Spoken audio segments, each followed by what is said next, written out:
Hey, welcome back. My name is Marcus Davies. I am a professional mixing engineer. I also produce, songwrite, put, play music, whatever the fuck. I do all the shit. Today we're going to be looking at an acoustic cover of a song by Joe DJO. You know those guys? End of Beginning, very popular song right now. At this point in time, like the last season of Stranger Things came out, and I think this guy's in the show, and the song is in it. Whatever the reason, it's super fucking popular right now. But I have this great friend of mine, amazing singer-songwriter named Teghan Devon, and she's always been a fan of Joe, with or without Stranger Things. She's just always loved them.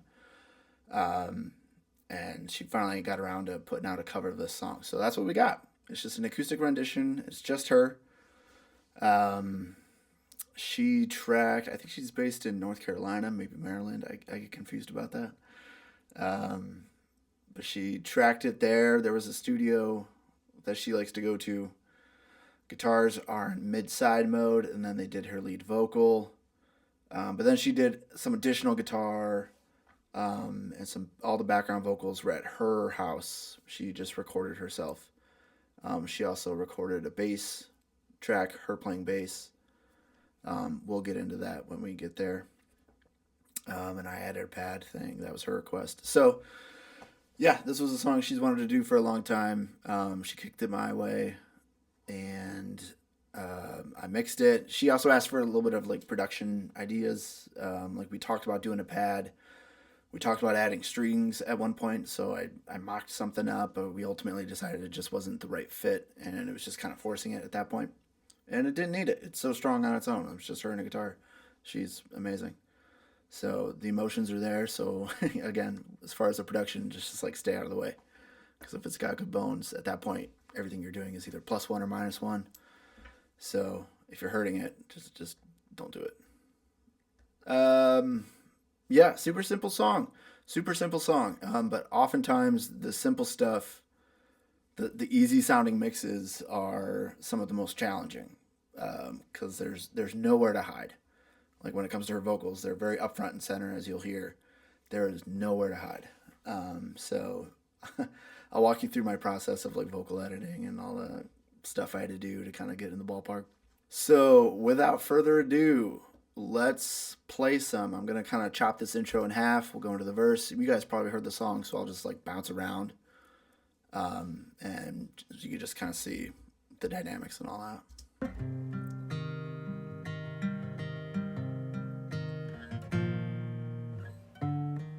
Just one more tear to cry, one teardrop from my eye.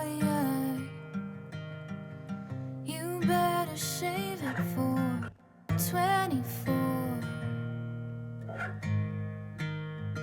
And when I'm back in Chicago, I feel it.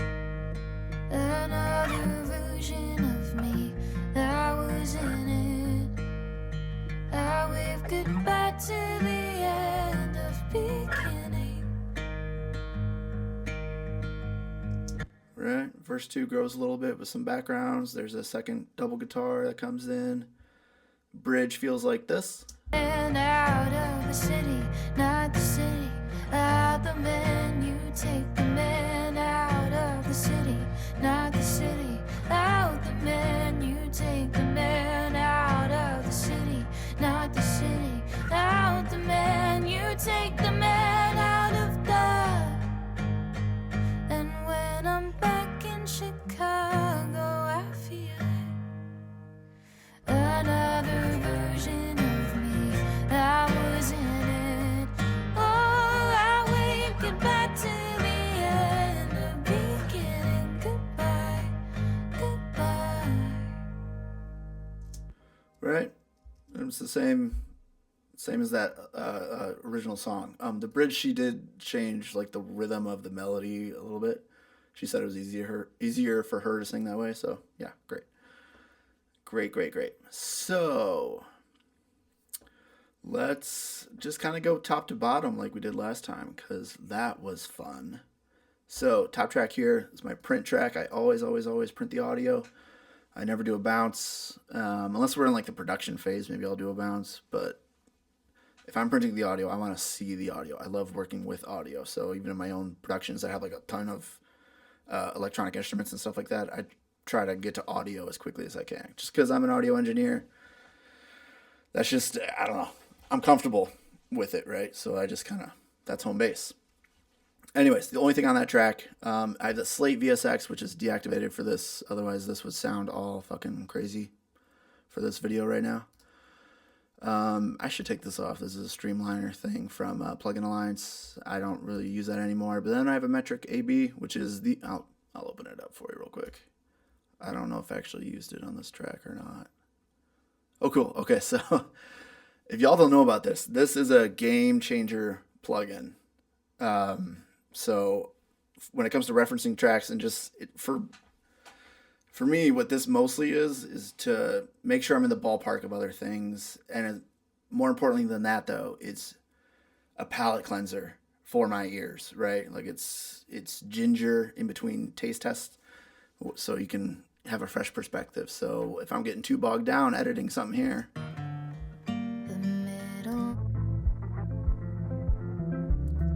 just switch over to another song. You know, I got a Casey Musgraves, Phoebe Bridgers, an acoustic track from City and Color. You know, these are all acoustic based, I think. Yeah, but anyways, this is huge. This is fucking huge for me and my process, and I'm just realizing that I've never talked about this plugin before, but this is massive. And if you want to get super nerdy, this hasn't really been helpful to me, but let's do something. This one has a good like full band. You can isolate frequencies.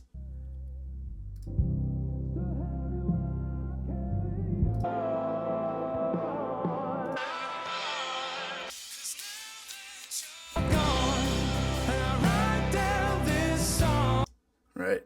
Spectral analyzers. I'm usually just between these two, right? I mean, if anything, I'm checking here just to see. Like this Phoebe Bridgers track has a lot of low end. Like they have that big, rolled off kick. We obviously don't have that. Anyways, fantastic plugin. If this is ever on sale, get it. So I keep that on my print track. Use it as needed. Like I said, fresh perspective is everything. So if I'm getting too in the weeds, I'll just flip over to that, play a different song, and just like lean back and scroll on my phone for a minute. Just kind of dissociate, cleanse the palette, regain perspective. The only other thing that lives on my print track is just a final meter here, just because I always keep an eye on it. I do mix with meters, meaning like I'm paying attention to how loud I am. Man out of the city, not the city, out the menu, take the man out of the city, out the menu, take the man out of the, and when... So that right there is like the loudest part in the song, other than like that's one other high note back here. But I'm usually trying to get it around like -6, and that means my integrated is going to be lower than that. But I mean like peaking, short term, whatever, the short term lufts, I can reach up into 6. Another version of me that was in it. Oh, I wave goodbye to the end. That's great for me. So that's just where I like to live, and still like the mastering engineer can make it louder from there. Because it's always hard if like it came back from the mastering engineer and it's quieter than we've been listening to at the mixing level. The artist is not going to be happy about that, and they're just not going to understand it. So I like to be loud, but not too loud when I'm mixing. If I'm mastering, then I'll push it up a little bit more, but I rarely master. I try my hardest not to do that. Anyways, feeding that mix print track is my mix bus, so everything is running through here. So let's dive into it. Tape. You're going to see a lot of tape machines. So like after I sent the first mix, her big note was like, make it warmer. So I kind of went back through and I just adjusted some tape machines, put new tape machines on there. So you're going to see a lot of this stuff. I even played with this noise, but there was actually a little bit of noise floor in her original guitar recording from the studio. and I couldn't quite get rid of that, so we just left it in there. So it already has like built-in noise. Otherwise, sometimes this is really cool, especially on an acoustic track like this. It just makes it feel more authentic, more acoustic, more, I don't know. It's an aesthetic choice. But yeah, all I'm doing is just tweaking, playing with tape stuff to tweak the settings until it feels right, you know? So like, let's go to this. And when I'm back in Chicago, I feel it. Another version of me, I was in it. I waved goodbye to the end of weekend. Right, so I'm finding like 250 is also really good, but the GP9 just feels a little thicker, a little bit warmer, a little bit more full. So I would probably go to a thinned out one, like these two in the middle here. If it was more of a dense production and there was a lot more instrumentation, but because of this is so bare bones, things can kind of be a little bit more full. Like I'm not taking a lot out of the acoustic guitars or her vocals to make room for other instruments. So I'm just letting it be full. So that was my thinking there. Same thing with calibration or the IPs, like just tweak it till it feels right. You know, like 15 and 30, like it just kind of changes the low end, especially for me. And the only low end really happening here is the bass guitar. And when I'm back in Chicago, I feel it. Another version of me, I was in it. Yeah, just tweak it, feel you know, see how it feels. Excuse me. Let's go back to that loudest part. I just want to see how hard we're hitting this meter here. I'm guessing I'm hitting right around -1, maybe peaking up in the into the red, but I try to avoid that. I try to live it right around -1 on a tape machine like this. Out the man, you take the man out of the... Yeah, if that's the loudest part, that's perfect for me. And at the quietest part, are we actually hitting it? Yeah, a little bit of juice. Okay. So, seasoning to taste.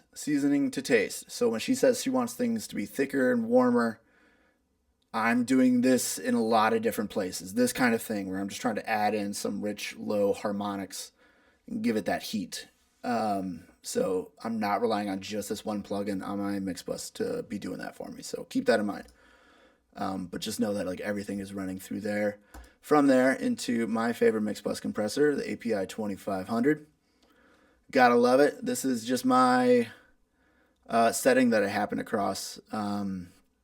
This is a delicate acoustic thing. It doesn't need a pump. I don't need to bring up a bunch of like lower level information on the sides.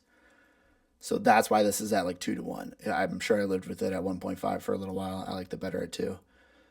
But I say that because when I do load up my settings here, my little preset that I made, it defaults to 4-to-1. Which, like, if you have a full band, that's great. I love it. But this does not need to be that aggressive. So dial it back 2-to-1. Amazing. It's just vocals and guitar, right? For the most part. So that's great. Let's see how hard we're hitting it back in the loudest part. Out the man, you take the man out of the... Yeah. Again, when I have a full band and everybody's rocking all the way throughout the whole track, this can, hit closer to -3. Mind you, my mix is down at 66% wet. So I can hit it a little bit harder and kind of dial it back. So it's almost like paralleling the mix, but, yes, no, kind of similar concept. But again, this is a soft acoustic ballad. I don't need to be so aggressive with it. But let's see what this is doing with and without. Out the man, you take the man out. Sorry, let's go back here. Out. And when I'm back in Chicago, I feel it. Another version of me, I was in it.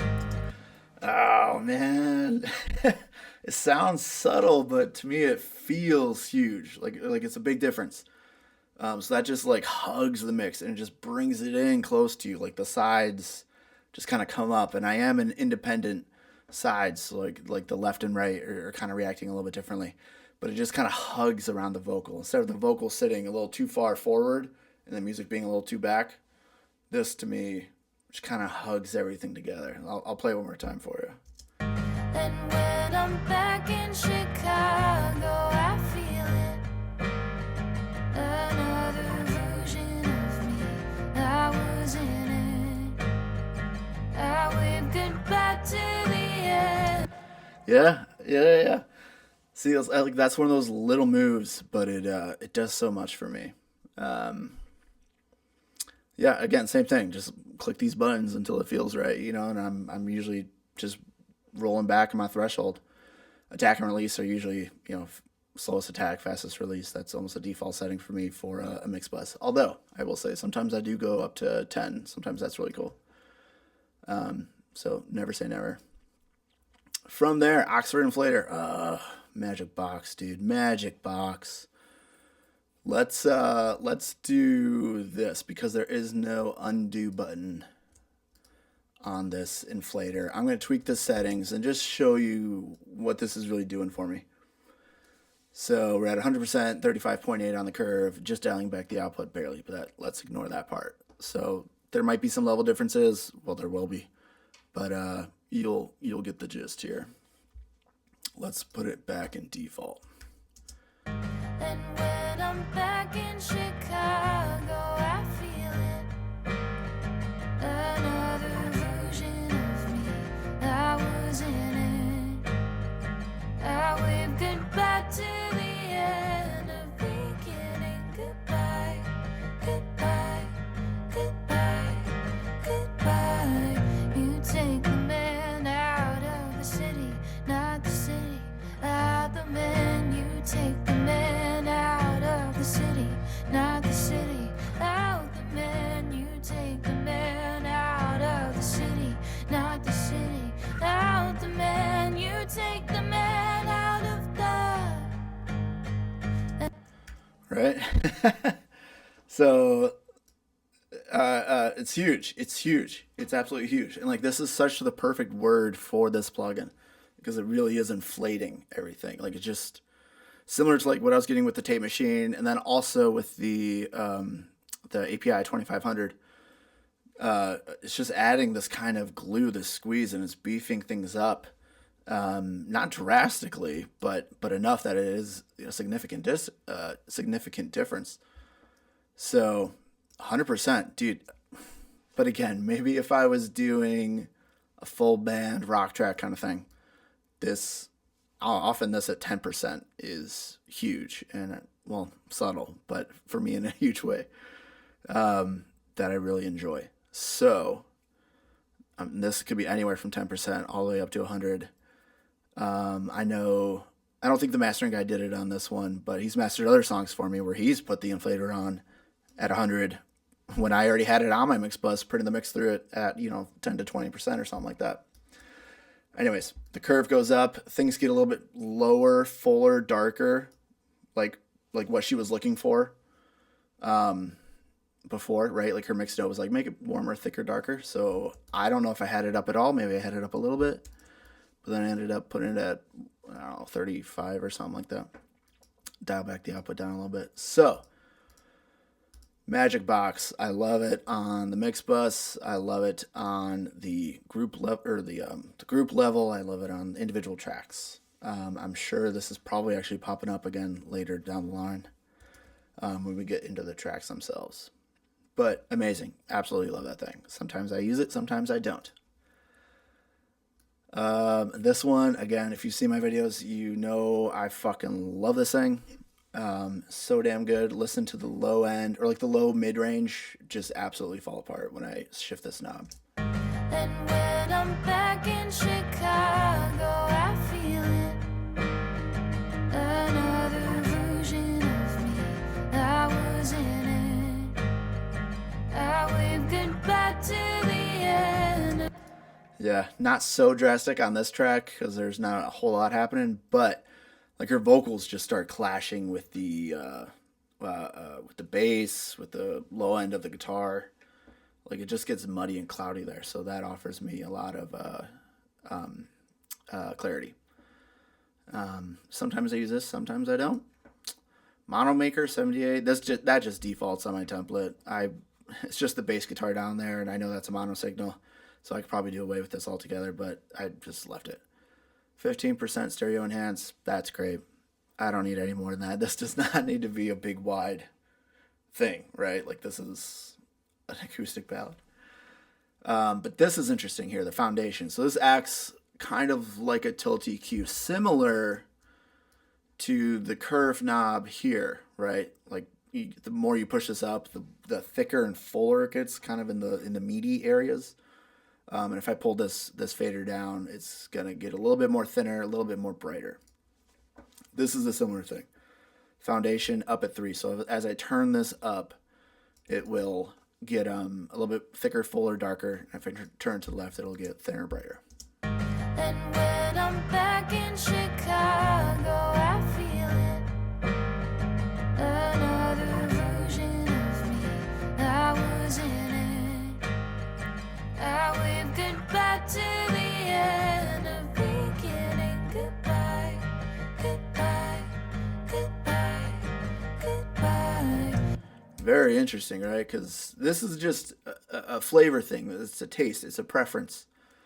So I could easily, like, you heard it, right? Like when it could sound really good here, it could sound really good there.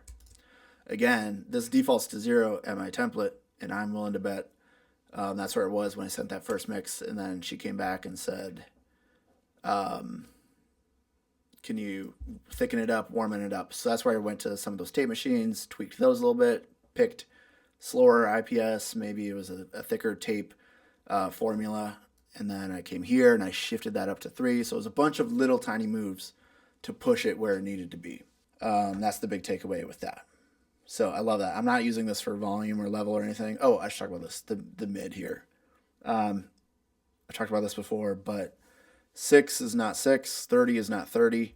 30 is actually 3 dB, right? So if I read the manual on this, so, but it sounds really, really good. Like this mid band especially, sometimes I'll use the presence, and I'm willing to bet I had that up, and then I had to dial that back just to kind of thicken it up again.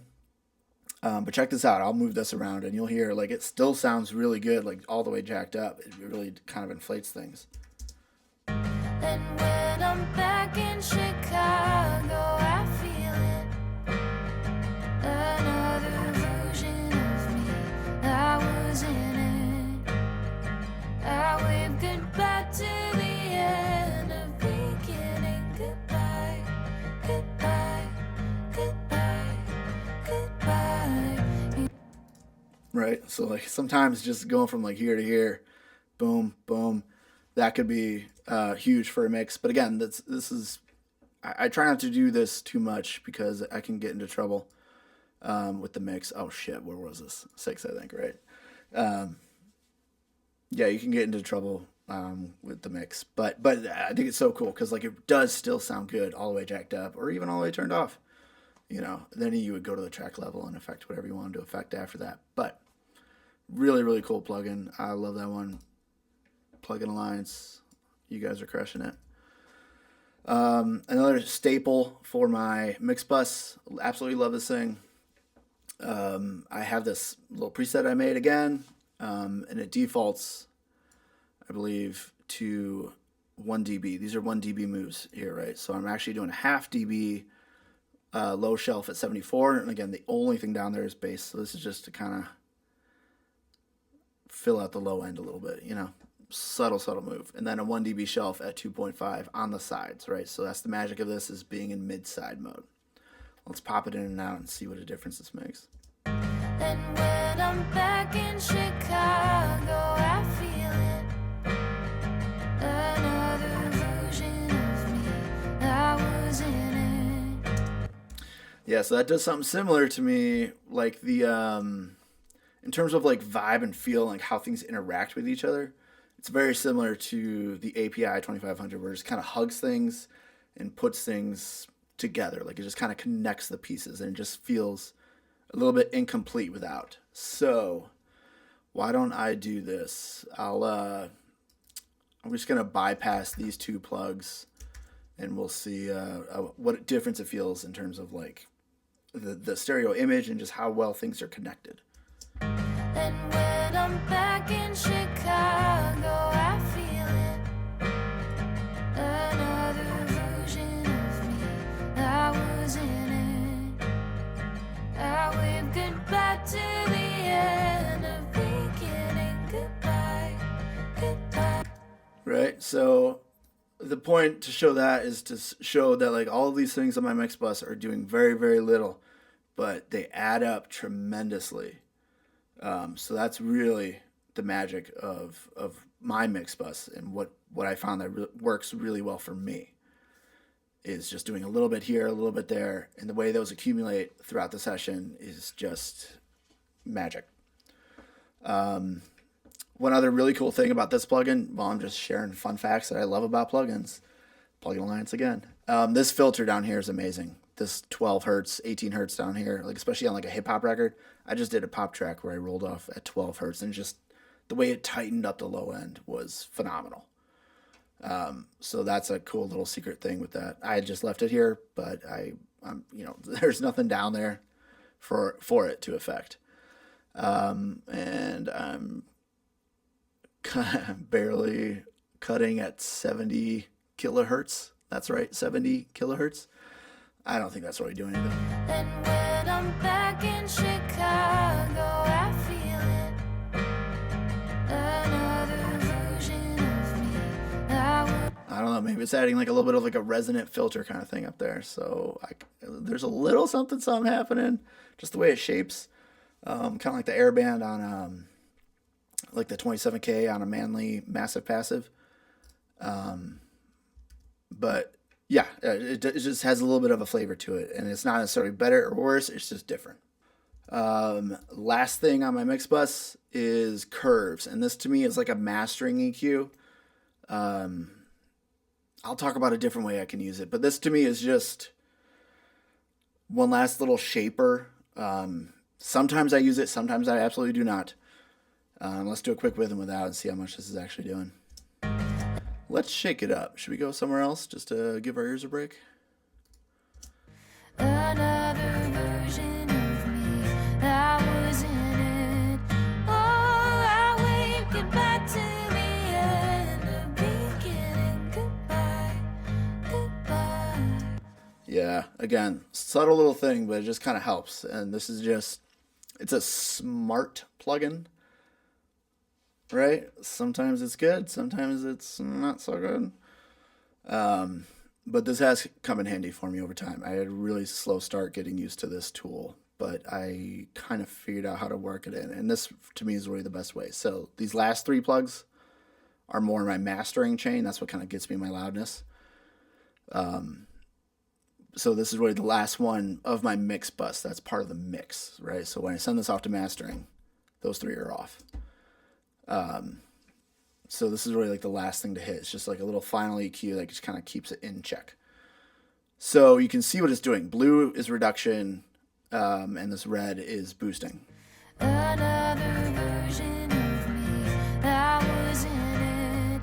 Oh, I waved goodbye to. So you can see as like all those vocals are at their loudest point in the whole song, it ends up having to pull down some of that mid-range because I'm sure that I'm boosting. Well, I'm not sure. We'll find out. But I think I'm boosting like that 1 to 2K, that intelligibility of the lyrics in those vocals. So that's where it would be compensating for that as those vocals really build up. So it's kind of like Soothe for the whole master bus, but I wouldn't put Soothe on here at all. But this is working pretty similarly. I don't like the auto makeup. I don't like the limiter on there. This default's at 50, and I'm pulling it back to 38. I'm, again, reducing the strength of how much it's adding, how much it's taken away, and I'm reducing the overall strength by dialing it back to 80% wet on the mix. So this could be a real drastic thing, and it could be way too much, but this is just a little thing that I like to do. Just, again, just kind of click it into place. So my little secret tip for this, if you were to start a mix, this could be helpful for you. I would throw this on the mix bus, or you could do it at group level, track level if you wanted. But when I start my mix, this is bypass. This is not on. I don't want to hear this as I'm dialing in tones and EQs like that. I would just never know what I'm hearing, and I can get so easily into trouble if I were to have this on from the start. So that is always off.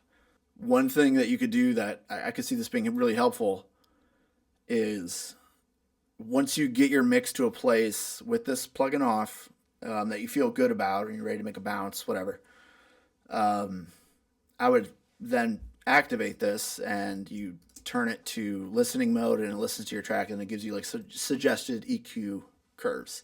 If you see curves that are big, like up here, doing multiple dBs of gain or reduction in any spot, that is a good indicator that you need to go back and fix something, right? So it tells you like where these frequencies could be going crazy.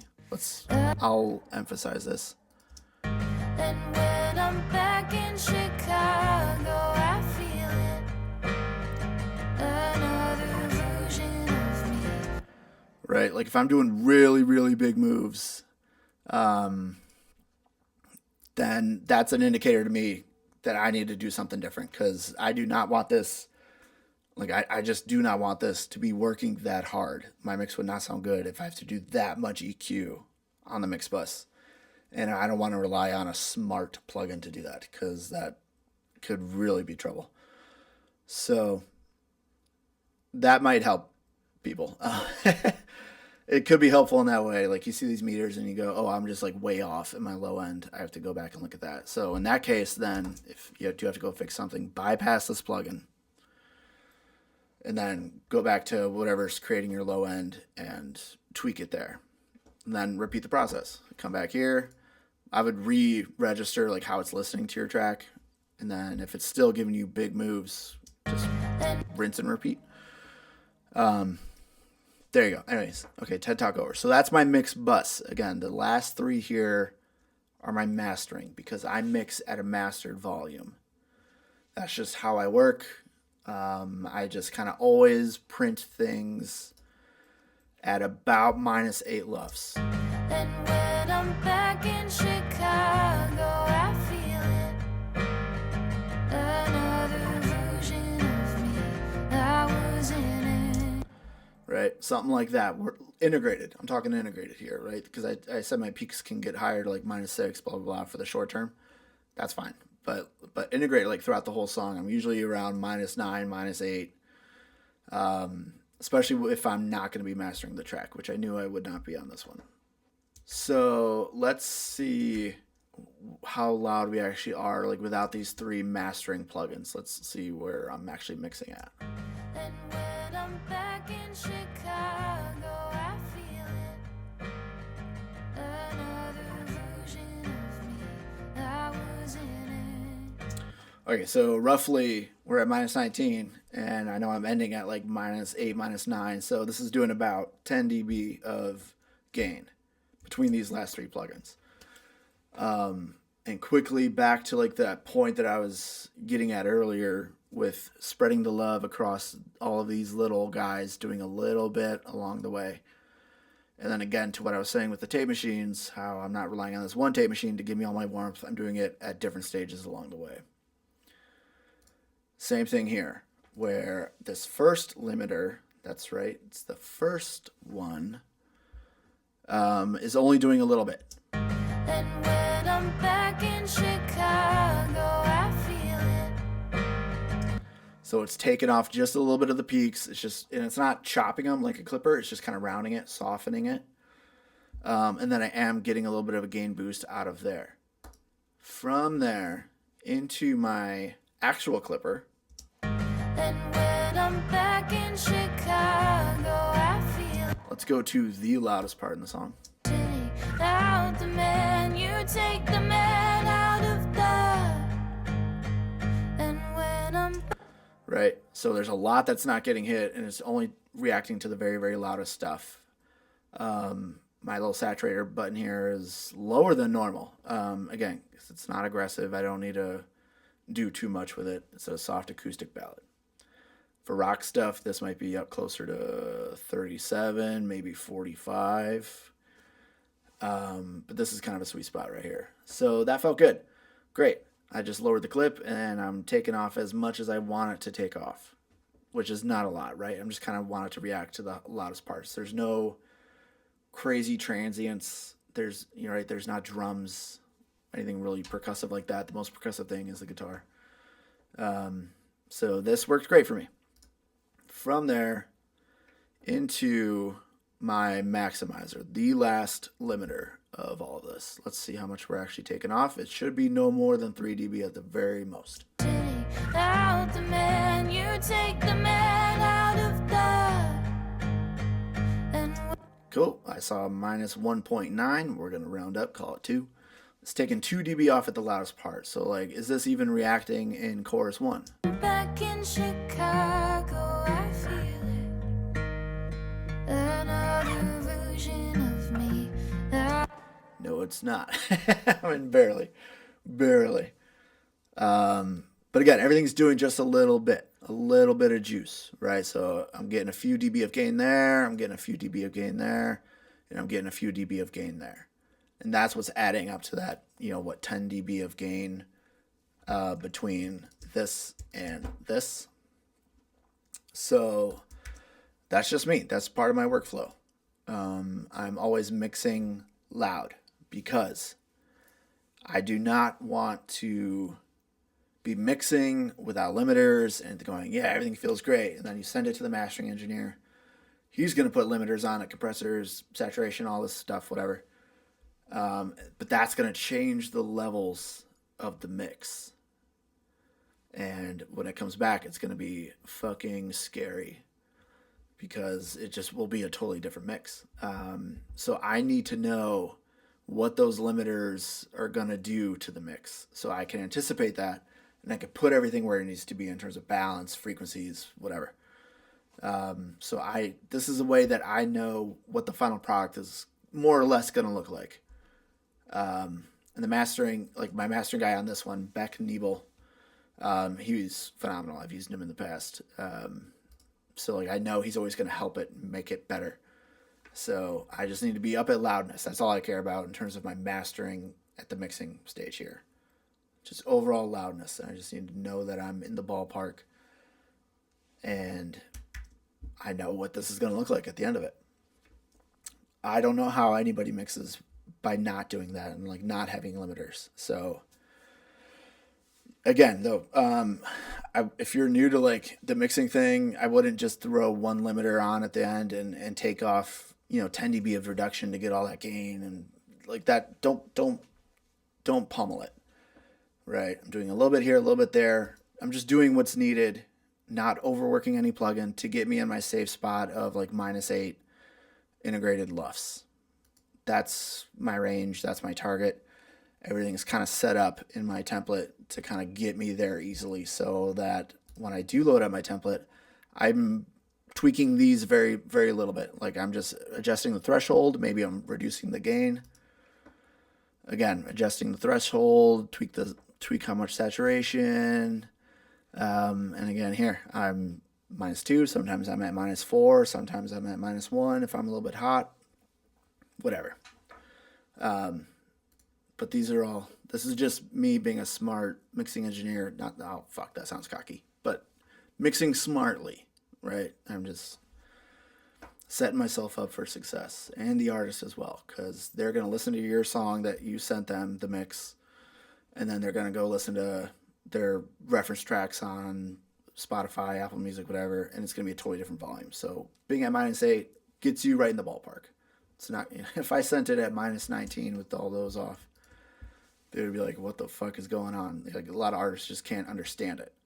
So do yourself a favor and get yourself in the ballpark at least. TED Talk over.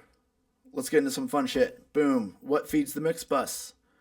These 4 buses. And you can see my rear bus is inactivated. I did not like it on this song.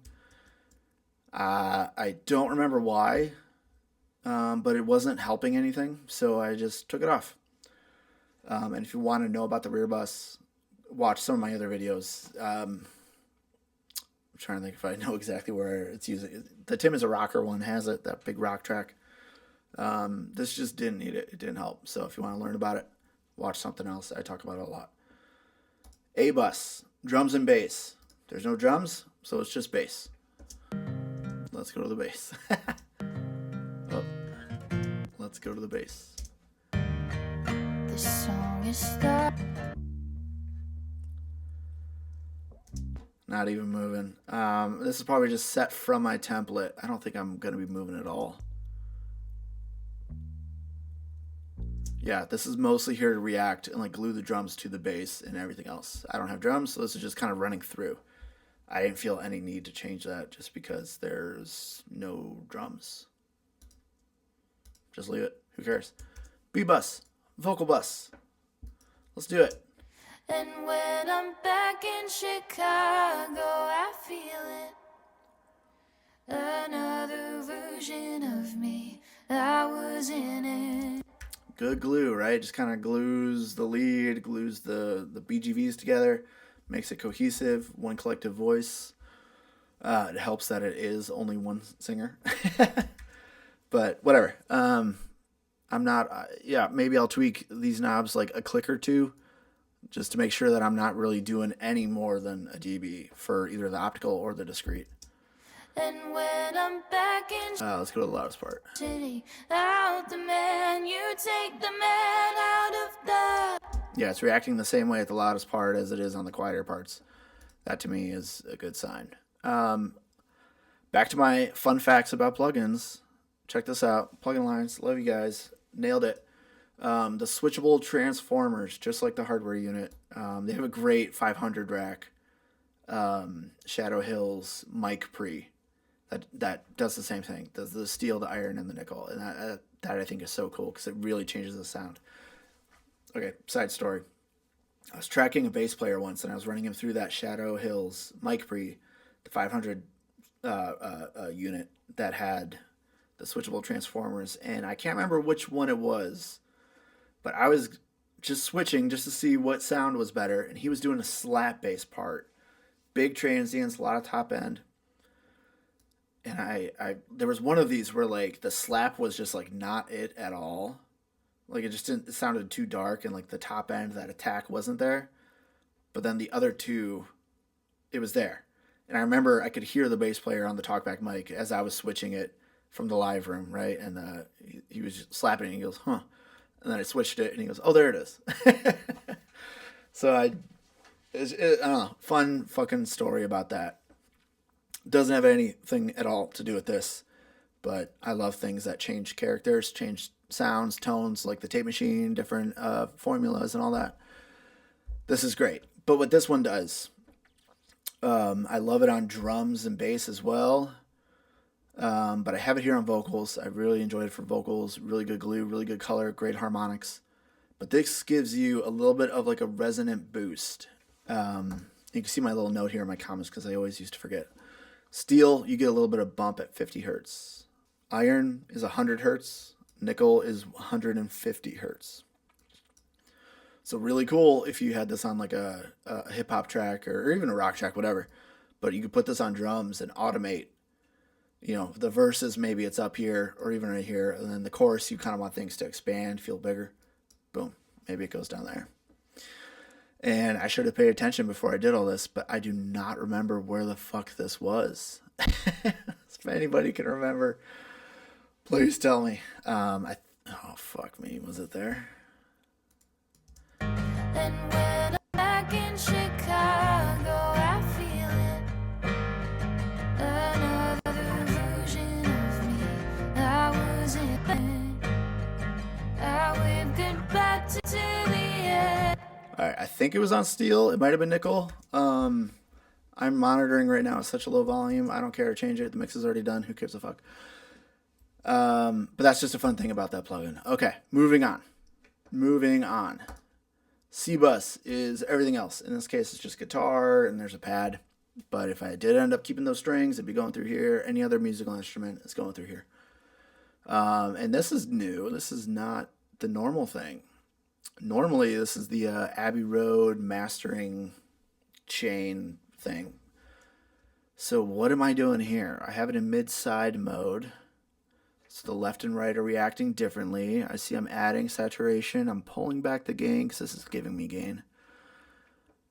and the mix is down at like 65, 70%, which I love. If you're doing anything aggressive, 60 to 70% is really, really cool.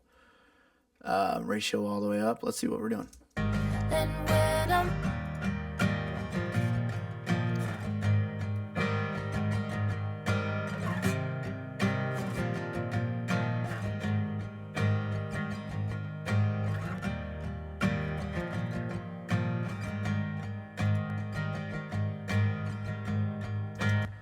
Cool. Yeah. So the little bit of compression that we're getting, and then I bet it's this guy down here.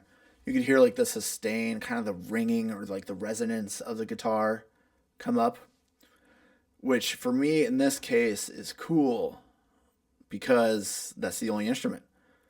If this was a more dense production, a lot of different instrumentation, I bet I would not like that because I need the guitar then to take up less room in the frequency field, right? So again, this is gonna be tricky because the UAD you can't like undo, and this is not detented. But okay, we're about 8 o'clock there, so I'm gonna tweak this and pay attention to like the sustain of the guitar, some of that resonance, like that low level information that then comes up with this.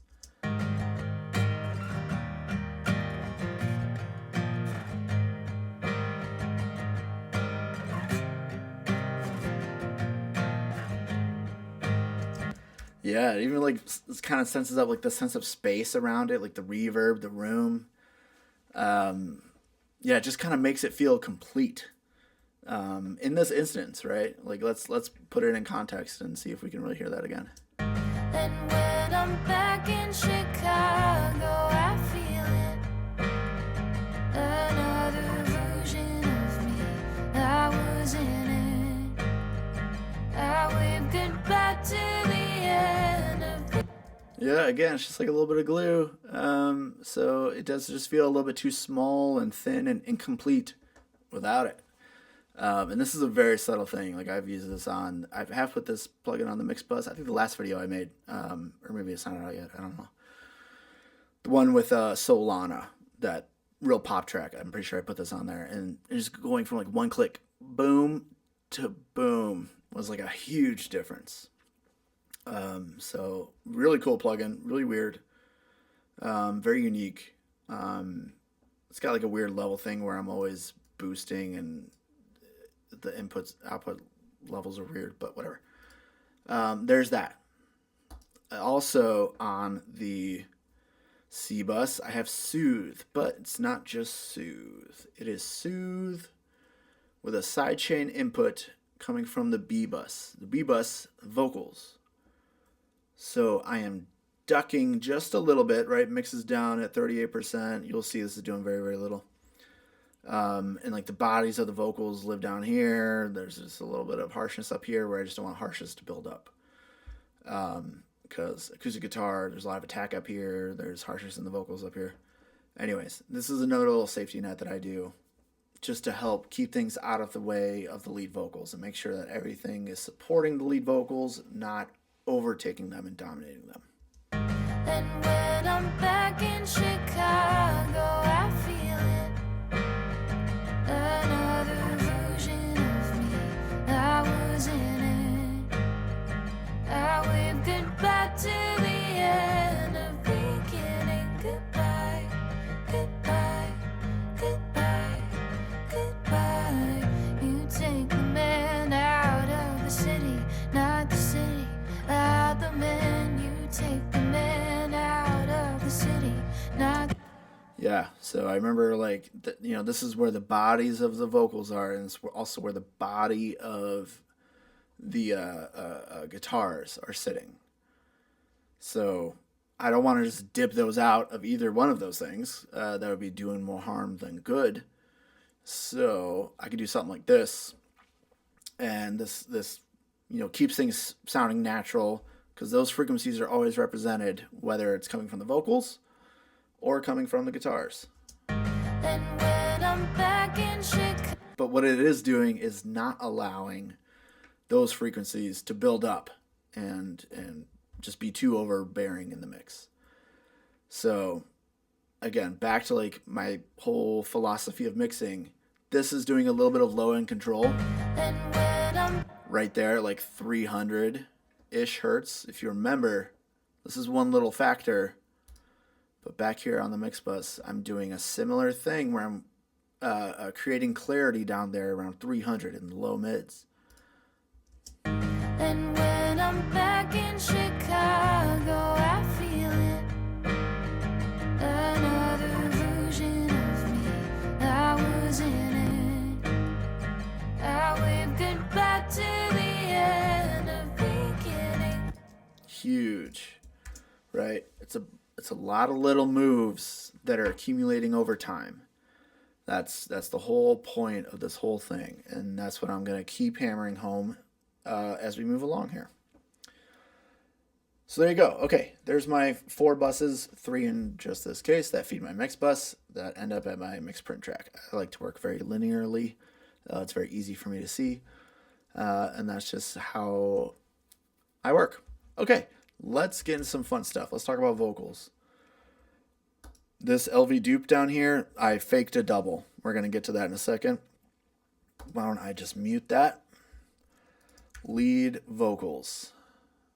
Okay, vocals. Her vocals were recorded at a studio, down by her, and they were recorded with compression because I could hear that. I tried to uncompress it. I couldn't really do that. But thankfully it wasn't like too much. The thing that I had to correct was like in the very, very peaks, right, this loudest part right here. City, out the man, you take the man out of the. That line and this line. I was in it. Oh, I waved goodbye to the end. That high note there. Those were the ones that were kind of clipping, and I don't think it was clipping the mic pre. I think she was just like shaking the diaphragm of the microphone, like she was too close. It sounds great everywhere else, but those 2 in particular were really big. So what I did was I ended up declipping with Isotope RX. I think I have some plugins here still active.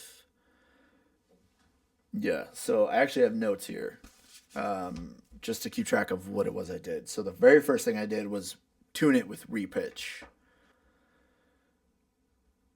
So the very first thing I did when I got her vocals was pitch correction, which everybody knows Melodyne, but not a lot of people know about this one. Synchro Arts, they're the same guys who do Vocal Line, which I fucking love. But I ran it through here. Pitch correction. She did not need a lot. She just needed a little bit just to kind of lock her in on some notes. So that was the very first thing I did.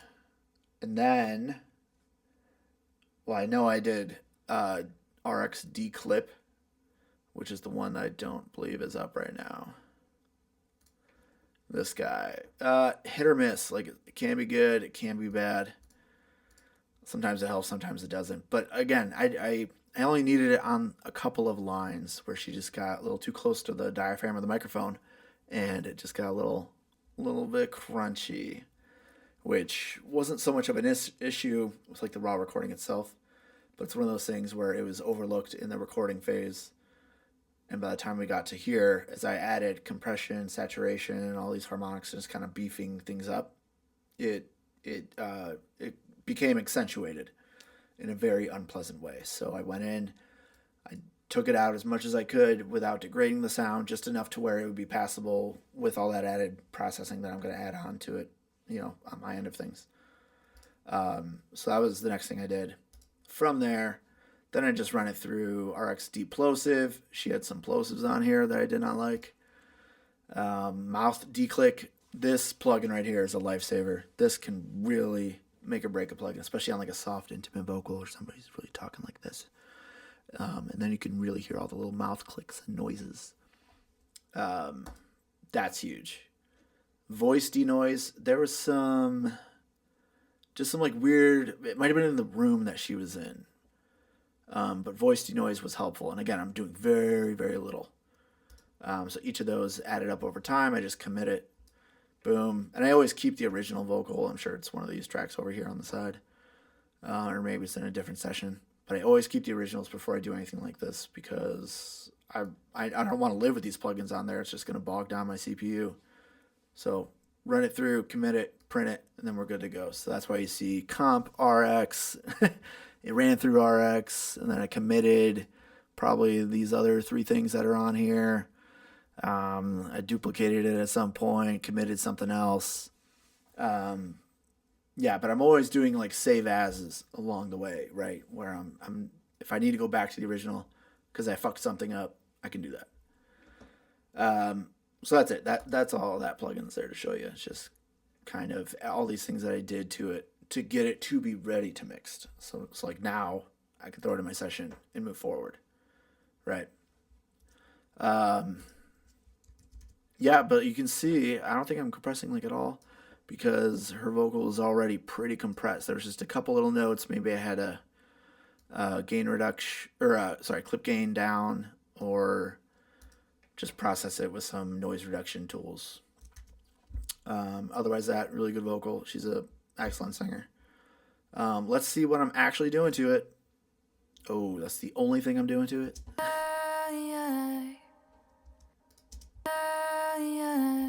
Yeah, like that.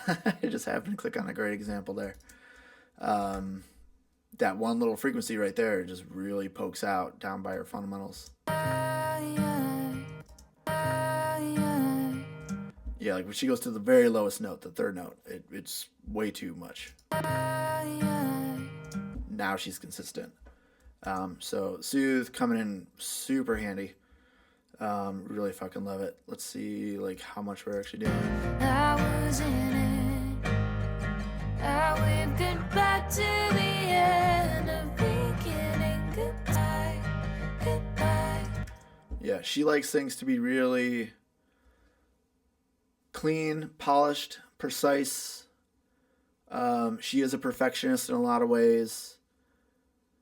And I'm just saying that to say that I kind of like how dynamic her vocal is, like without it. I was in it. I waved goodbye to the end of beginning. Like that to me has really good dynamics there. But with this, it just kind of keeps her a little bit more smoother, a little bit more even keeled, and word to word, pitch to pitch, she's a little bit more consistent. I was in it. I waved goodbye to the end of beginning. Right.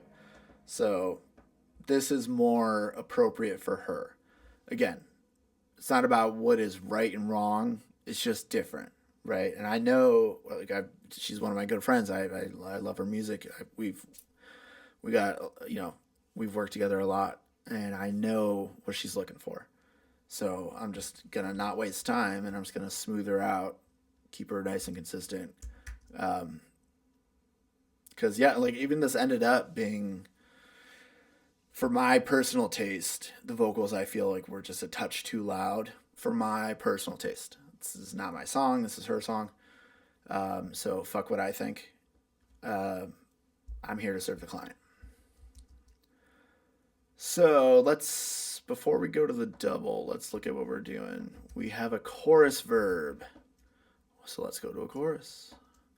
Should we look at what we're actually doing? And when I'm back in Chicago, I feel it. Another version of me that was in it. I wave goodbye to the end of beginning. A little bit of filtering right out of the gate. So if you look at all these effects down here, that's all of this plugin is this. It's a different version of this. Like some of these filters are different. It tweaks per song, per effect, whatever we're doing. But I know more or less, like 406K, like that's a great range for this to be. I'm rolling off the super top end because I don't need any S's or T's, like sending into a reverb for 5 days. I'm rolling off some low end because I don't need any mud down there. It's clouding up the guitar, the bass, anything like that. Oh man, do I love this one. I love this plugin.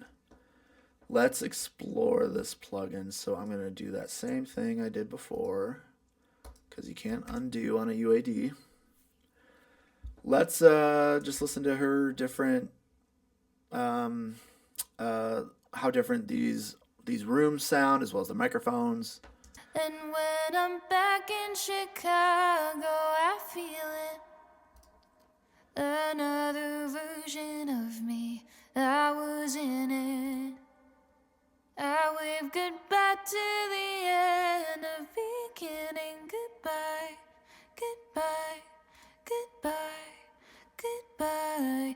You take the man out of the city, not the city out the man. You take the man out of the city, not the city out the man. You take the man out of the city, not the city out the man. You take the man out of the. And when I'm back in Chicago, I feel it. And out of the city, not the city out the man. You take the man. Cool, man. Really fucking love this plugin. Pre-delay, for a lead vocal, I'm usually between maybe 70 milliseconds and like 120. So you got 50 here, 250 there. What the fuck is this? 100? Maybe 100? I don't know. Decay all the way up. Microphones as far wide apart as possible. C37s. Yeah, the ribbons are too dark. I don't know. You just kind of tweak it until it sounds good. And of course, I did that in context, not actually in solo. But And out of the city, not the city out the man. You take the man out of the city, not the city out the man. You take the man out of the city, not the city out the man. You take the man out of the. yeah, that one just kind of, I feel like I just hear it more. I feel it more. It just kind of cuts through the mix better for this song, this arrangement, whatever. I'm never really overthinking reverbs. I'm just pulling up and try it. If it works great, it works great. I'll often, like, this isn't even the reverb that's defaulted like in my template. I just wanted something more like a room, because I'm thinking acoustic, live performance-y. Just feels more natural, so I didn't want like a super digital kind of reverb. I don't want anything really fake, even though I know we're faking a room here. But it does sound like the Capitol Chambers, from what I'm told. Yeah. Anyways, I never really hear a sound and go, "Oh, that would be great for a plate." I don't fucking know. Anyways, okay, let's look at some automation here. This is clearly the part where things get quiet. So I pull back the reverb. She doesn't need to be that big. And when it comes to looking at like reverb time and stuff like that, like obviously I have maximum decay up here, but I could adjust the send going into it if I needed to tweak it. But listen to how well the reverb is spaced. Meaning when she stops singing, how long is that decay before like the next part of singing? So for me, like this really ended up being great right here. So like right before this downbeat back into the chorus after this line, like this line just really floats in the reverb and it decays right at the right time. So let's listen to that. Man out of the city, not the city out the man. You take the man out of the.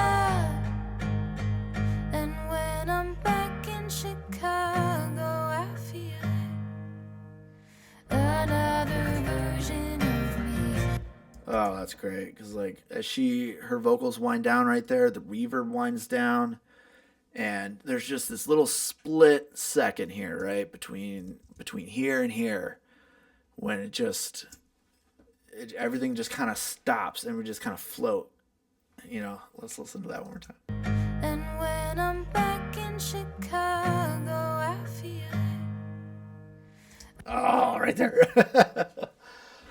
Yeah, I think that's so cool. So it is something I'm paying attention to when I'm looking at reverbs or certain moments like that. Like clearly in the arrangement, that song or that that point in the song needs to shrink down. So you can see my little double here. I muted that part, right? Because she doesn't need to be doubled there. That doesn't make any fucking sense. It's just one person, one guitar. There you have it. What else are we doing? We are doing a Vox pad.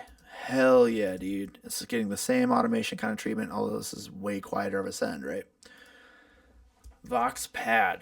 Let's talk about it. This is a great trick. Actually, one of those songs that was up here in that Metric AB plugin was Slow Burn by Casey Musgraves, mixed by my favorite engineer, Sean Everett. And I completely ripped him off on this track. So that is like a slow ballad, acoustic vocal thing. She ends up having a band, but whatever. He had this idea of creating like this murky layer, essentially a pad that just kind of floats and just creates this little atmospheric thing. All he's doing is just sending into a reverb that's like 8 or 16 seconds or something like that. So I'm just doing the same fucking thing because it's just her and a guitar. So before I show you the reverb, let's do this. Let's go to like verse 1. And then I'm just going to mute the Vox pad. I'll bring it in and out. And just listen to the difference in atmosphere, space, emotion, vibe. Just one more tear to cry, one teardrop from my eye.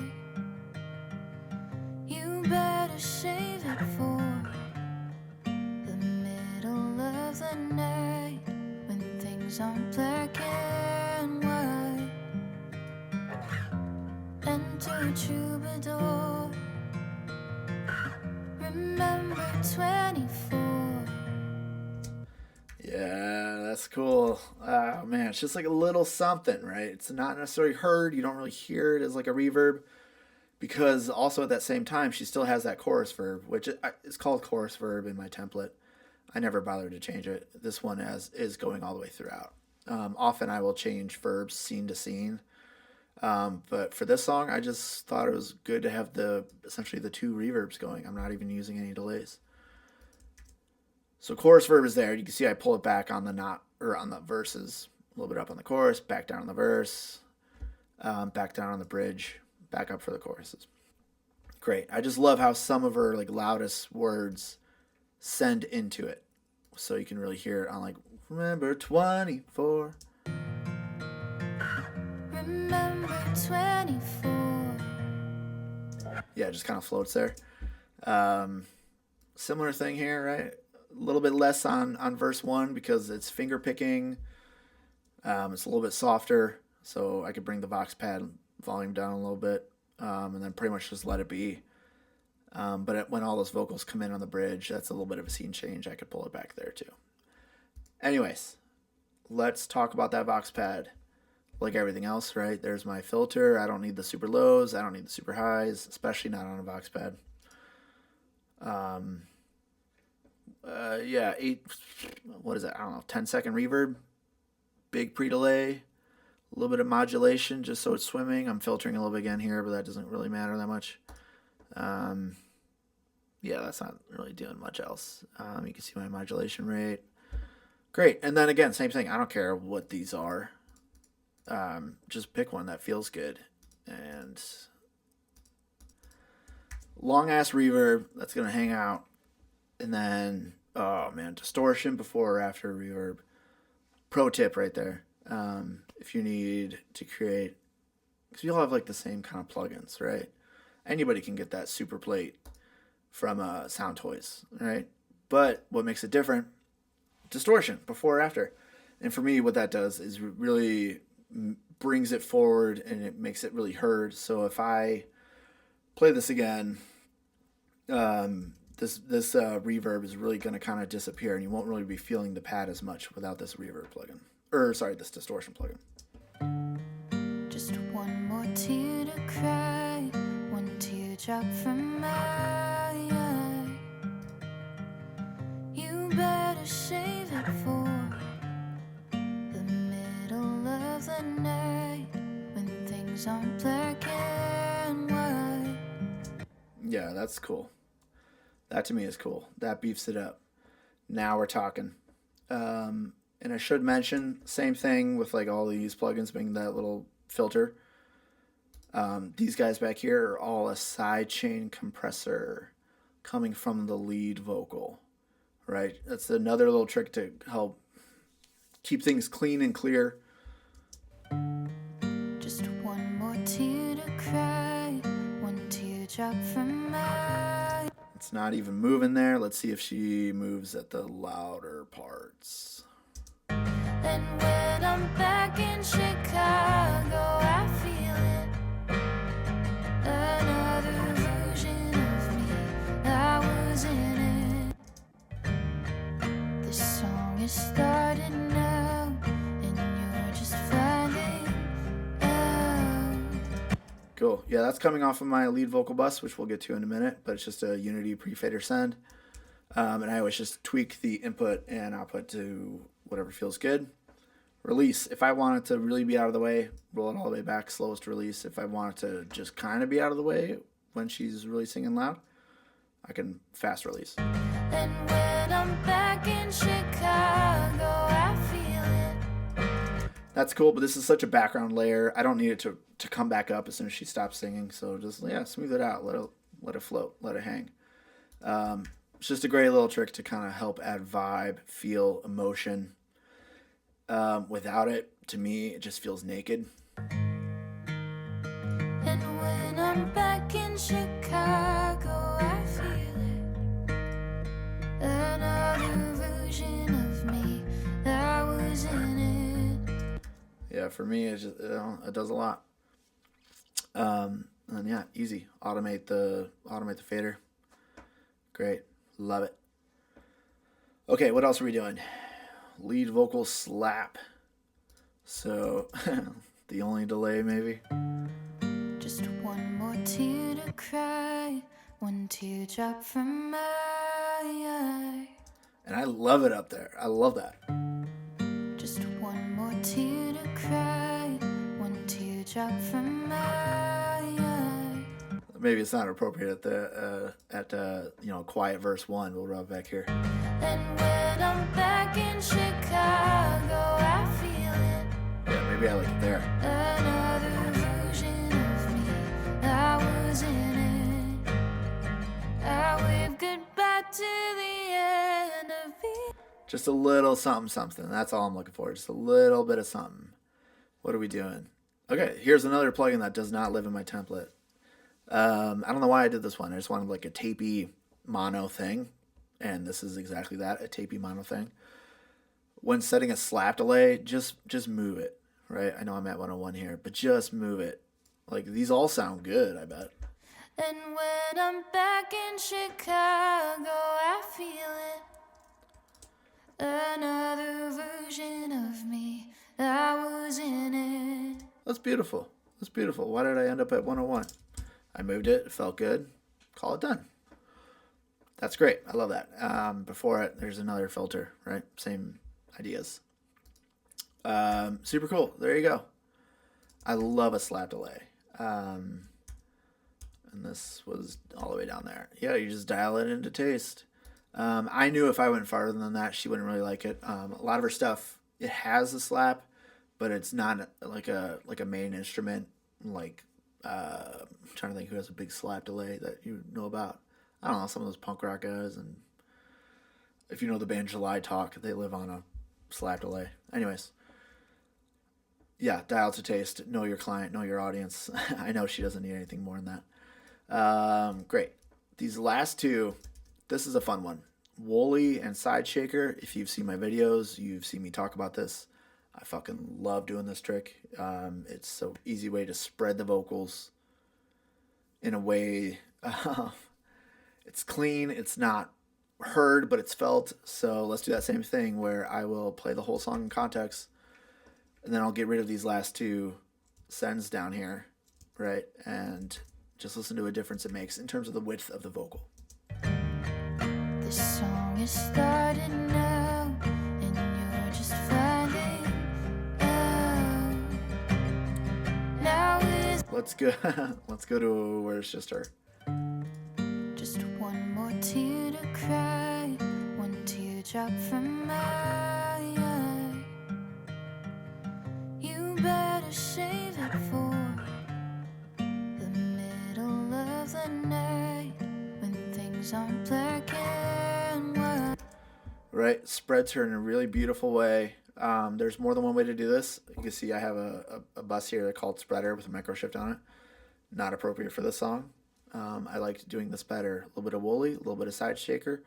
Just pull it up until it feels good, right? If you start to really hear the effect, like the delay or the chorus, like it's not cool anymore. So Woolly, sorry if you've watched all my videos and this is redundant. Filter again, and it's just a chorus, right? So let me emphasize it. Just one more tear to cry, one teardrop from my eye. You better save it for. Right, so it's thick, it's low, it's meaty, it feels like width in the low mids. What about side shaker? What do we got? Similar filter. And we have a delay, 64th dot, 30-second triplet. Just one more tear to cry, one teardrop from my eye. You better save it for the middle of the night when things aren't black and white. Right, it's up higher. Woolly's down here, shakers or side shakers up here. So now I got both sides just giving a little bit of width. You could add width in a lot of different ways. Sometimes I use one more than the other. Like I could see Woolly down here, side shakers up just a touch higher. I'm almost never going past 20. I'm honestly usually closer to minus 30 on that fader. But I just didn't want to ever lose track of her. This is all about her, so she needs to be up front and center. That's how she likes her vocals, so boom. There you go. So let's listen to that in context with like a chorus where there's some backgrounds, and I'll toggle these on and off again. And when I'm Sorry. And when I'm back in Chicago, I feel it. Another version of me that was in it. I wave goodbye to the end of people. Right, just puts her in the stereo field. It brings her closer to her backgrounds, which are on the side. It just kind of marries it together. It feels a little too dry, naked, boring without. So there you go. There's your lead vocal. Now, I also faked a double. I wish she had a double. It didn't come with one, so I just kind of faked it. And if we liked the idea, but it didn't quite work, she could retrack a double on her own. But it came out fine doing the just kind of faking it. So let's see how I faked it. Waves Harmony. This is a new plugin for me.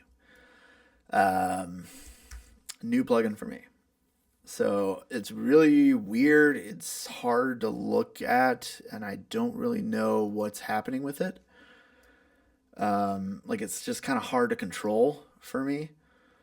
And all I'm doing is just automating it, just kind of thickening it up in certain spots where I thought it just sounded better. And again, her less naked by having a double.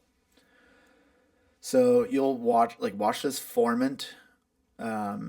It's just part of this preset that I kind of stumbled on and tweaked to taste.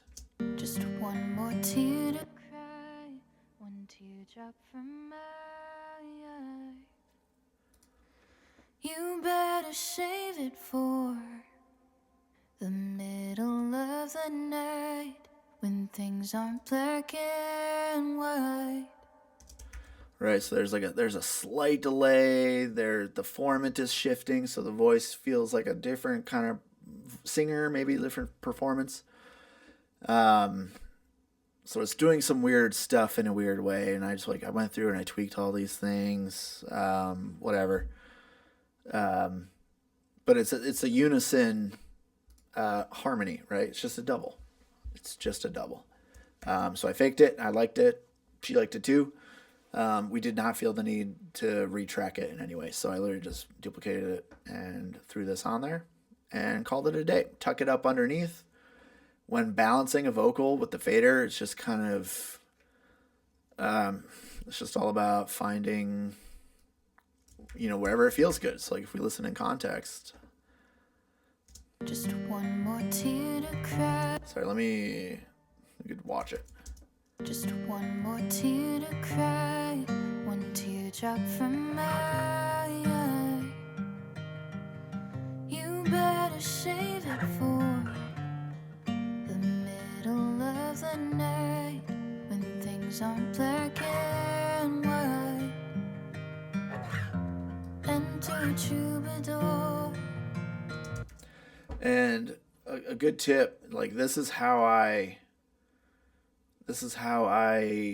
balance a lot of things, right? Like if I have something else in place, like my lead vocal, I love it right there. It feels good. If I'm doing something else to it, like backgrounds even, like that's a great way. Like you just move the fader and you go, okay, it's a little too low right here. Let me bring it up. And it's too high right here. So then now you have a bracket and you know that it has to live between here and here. So it's just that same thing of just kind of, getting smaller and smaller till you land on a place. One more tear to cry, one teardrop from my eye.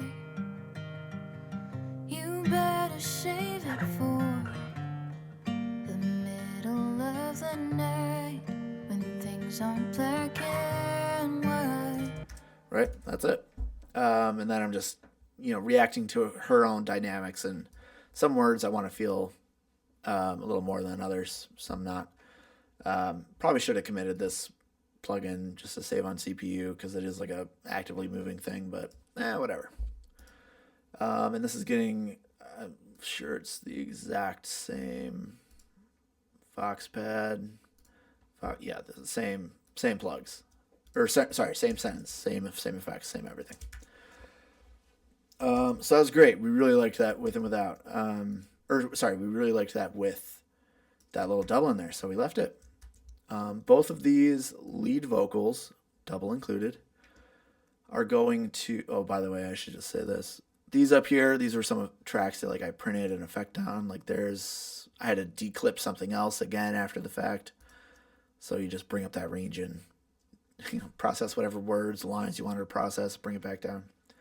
That really became a problem with me. So if you're tracking your own vocals, don't be afraid to back off of the microphone a little bit, angle it, go a little bit off axis, kind of go up and down, like those old pictures of like Sinatra in the studio, especially if you're belting. Save yourself a little bit of work down the line. Pay attention to what you're getting. Okay, both these lead vocal tracks going to my lead vocal sum. Oh man, this is a cool plugin.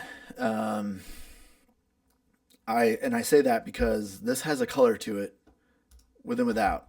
Let's see if it works with the power button down here. Just one more tear to cry, one teardrop from my eye. You better save it for the middle. Yeah, this is one of those plugins. I noticed it. I was doing a piano the other day, and I throw this on the piano bus. Just loading it up had a color to it, and I was like, "Oh shit! That's better already." So it's this UAD one, this SSL E channel. I don't know why. I don't know if the Waves one does it or anybody else, but just throwing this one on there had a color, a tone, and I thought, "Oh fuck yeah, there it is." Anyways, what am I doing? I'm doing the slightest notch up on a little bit of a bell, just north of 5K. And then again, I have the smallest little boost. There it is, that 1.5 to 2K. That intelligibility, right? You remember seeing that, what was it earlier? That was dipping. It was something on the vocal bus. I can't remember. Soothe, maybe? But whatever. That's huge.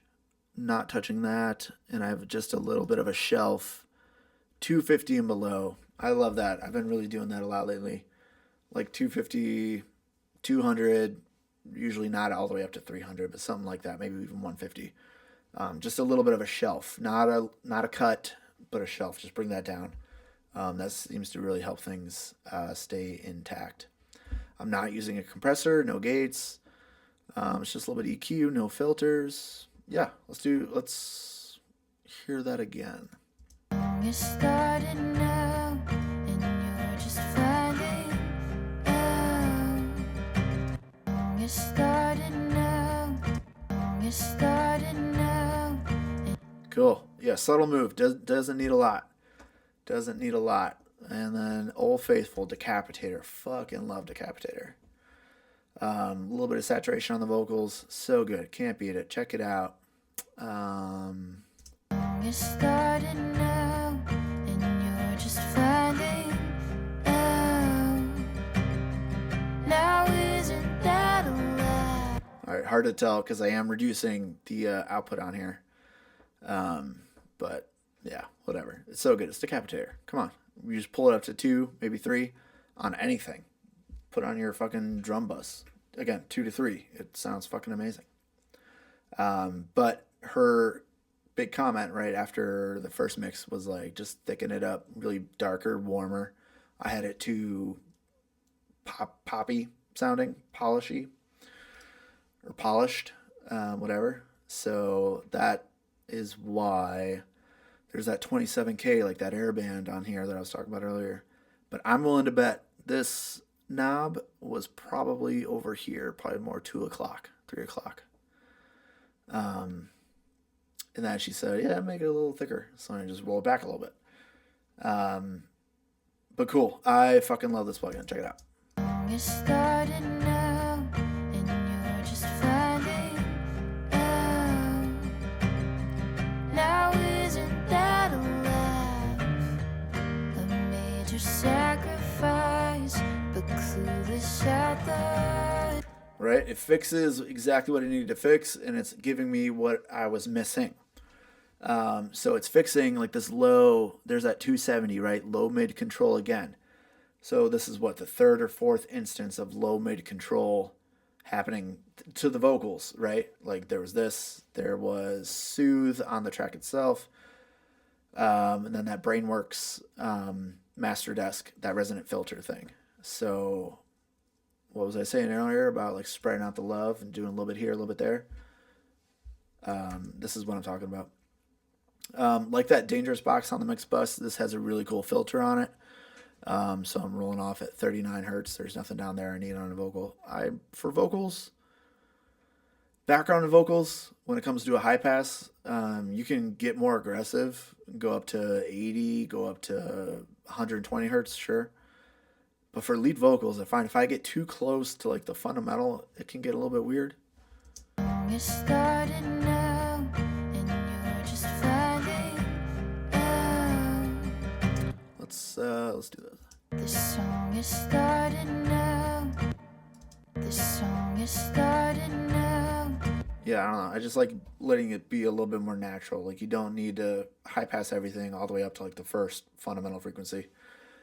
That's bullshit. Anyways, where was I? 270 narrow band, just at the smallest little cut. And then I have another very tight cut at 3.3. Just some nasty harshness. Let's see what it is we're actually hearing. This song is started now, and you're just finding out. That.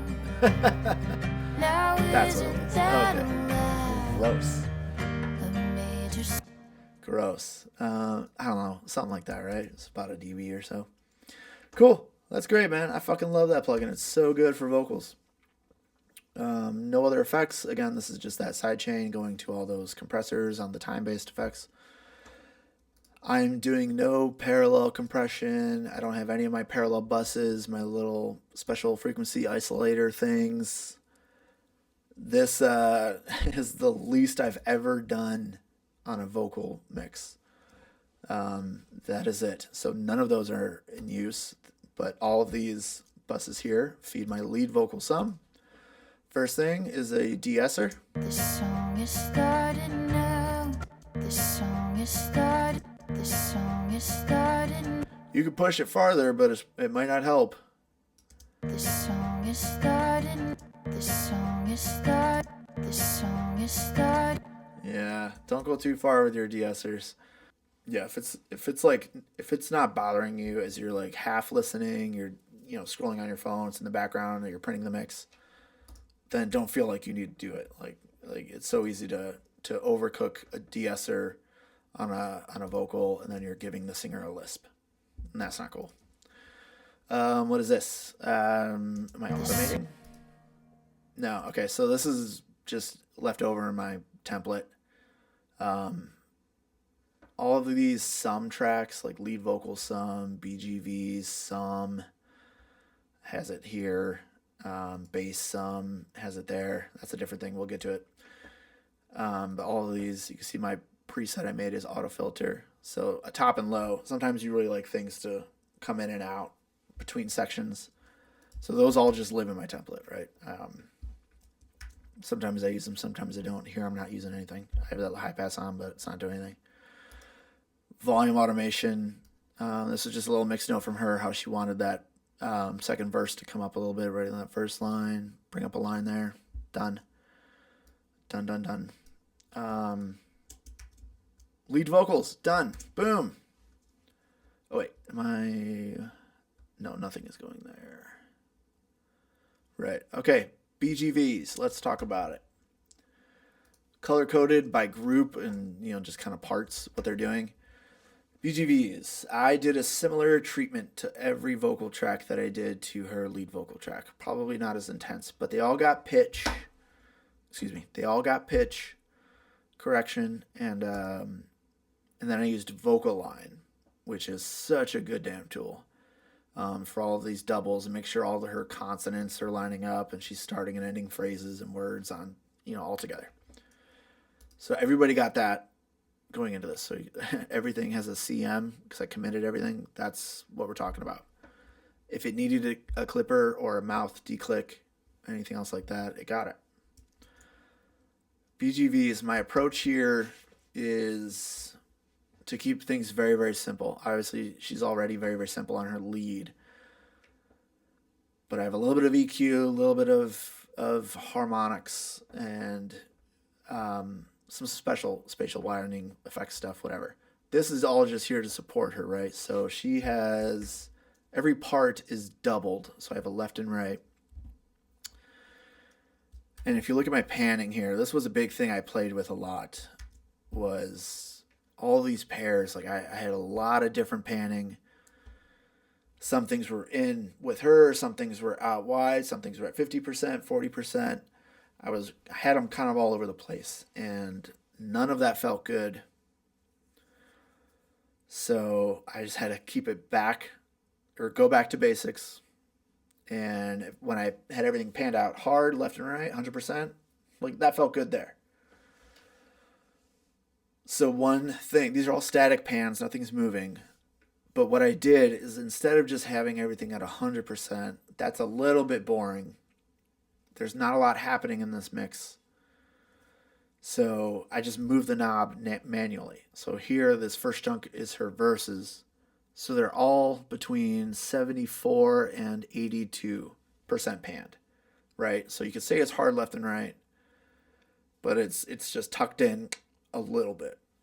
And what that's doing by not having all these be the same is it's making it feel like it's on a console. It's a small, easy way to do that, right? Because on a console, pan knobs are not detented. At least not any console I fucking used. So you're twisting the knobs, and wherever you land, they're not going to be exactly 30 and 30 or 75, 75. It's going to be a little bit off, left to right. But that's what gives it some of that vibe. And that's what kind of gives it like that fake console. That's what gives it like that fake console kind of feeling. So that's all I did here. Was like, I want to go wide, but make it just feel a little more natural, a little more human, a little more imperfect in a good way. So the verses are panned in a little bit more, because going from the verse to the chorus, you want things to feel a little bit bigger, generally speaking. So that's why my chorus chunks, which are all right here, are closer to 100, right? We're going 93 or 92 to 97. Great. Versus 10% in. easy little trick to do. The bridge stuff appears to be the same realm. So that's a really cool, easy thing to do. It just helps make it feel like we're making real music, especially in a day and age where you got this fucking AI bullshit happening. Make it feel a little bit more human. That's all. Okay, we're not going to get into that. Verse. Let's see what these sound like, huh? And you're just finding out. Again, like her pairs are, together. So these are, And you're just finding. Those are in unison. Now isn't that allowed?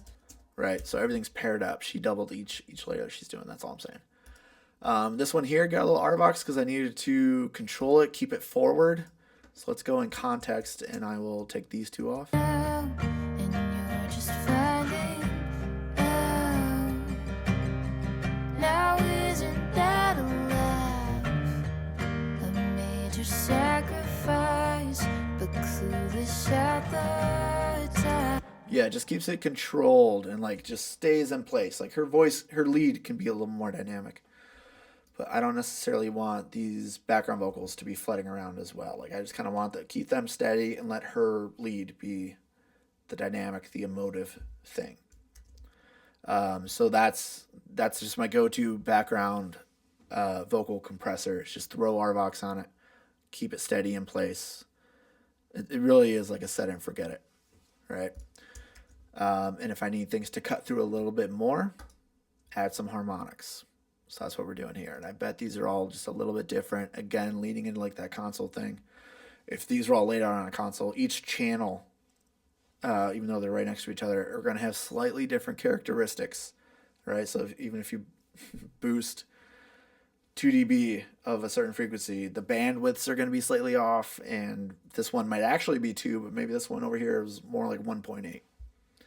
All that to say, the little variations between left and right are what create character and make things more interesting to the listener, which is a big thing that I need to be keeping in mind, especially mixing such a simple song. It's just an easy vocal thing, right? Like when I opened, I talked about like how the easiest sounding stuff is often some of the trickiest. But having some techniques like this to keep things fresh and interesting when there's so little to work with is what makes a great mix. So yeah, all of these are different modules, maybe on different amounts. These are all different. So that's such a great thing to do. Let alone the little volume changes. Like here's a pair. This one's minus 4.3, minus 4.5, 96, and 93. Stuff like that. That's exactly what I'm talking about. Anyways. And when I'm back in Chicago, I feel it. Another version of me that was in it. I wave goodbye to the end of beginning. So if I show like how I balance things, let's listen in context. Let's go to like chorus 2. I'm going to show you like that bracket technique one more time just because I think that's really valuable. I wish somebody had told me that. And when I'm back in Chicago, I feel it. A little too less. That's too much. I was in it. Right about there. I wave goodbye to the end of beginning. Goodbye. Just there to support, right? I don't want it to overpower in any way. I just want to help support it. It's all about her lead vocal and guitar. This is just help. Okay, let's move on. These are all really simple, right? It's just if something needed to cut through a little bit more, it gets Arvox. If it needs to cut through even more, color it. And what's cool about this is these are all the bridge ones. These guys all got Decapitator. It's a scene change. It feels different going from the chorus to the bridge, so it can be a little bit different. Beginning, goodbye, goodbye, goodbye, goodbye. You take the man out of the city, not the city, out the man. You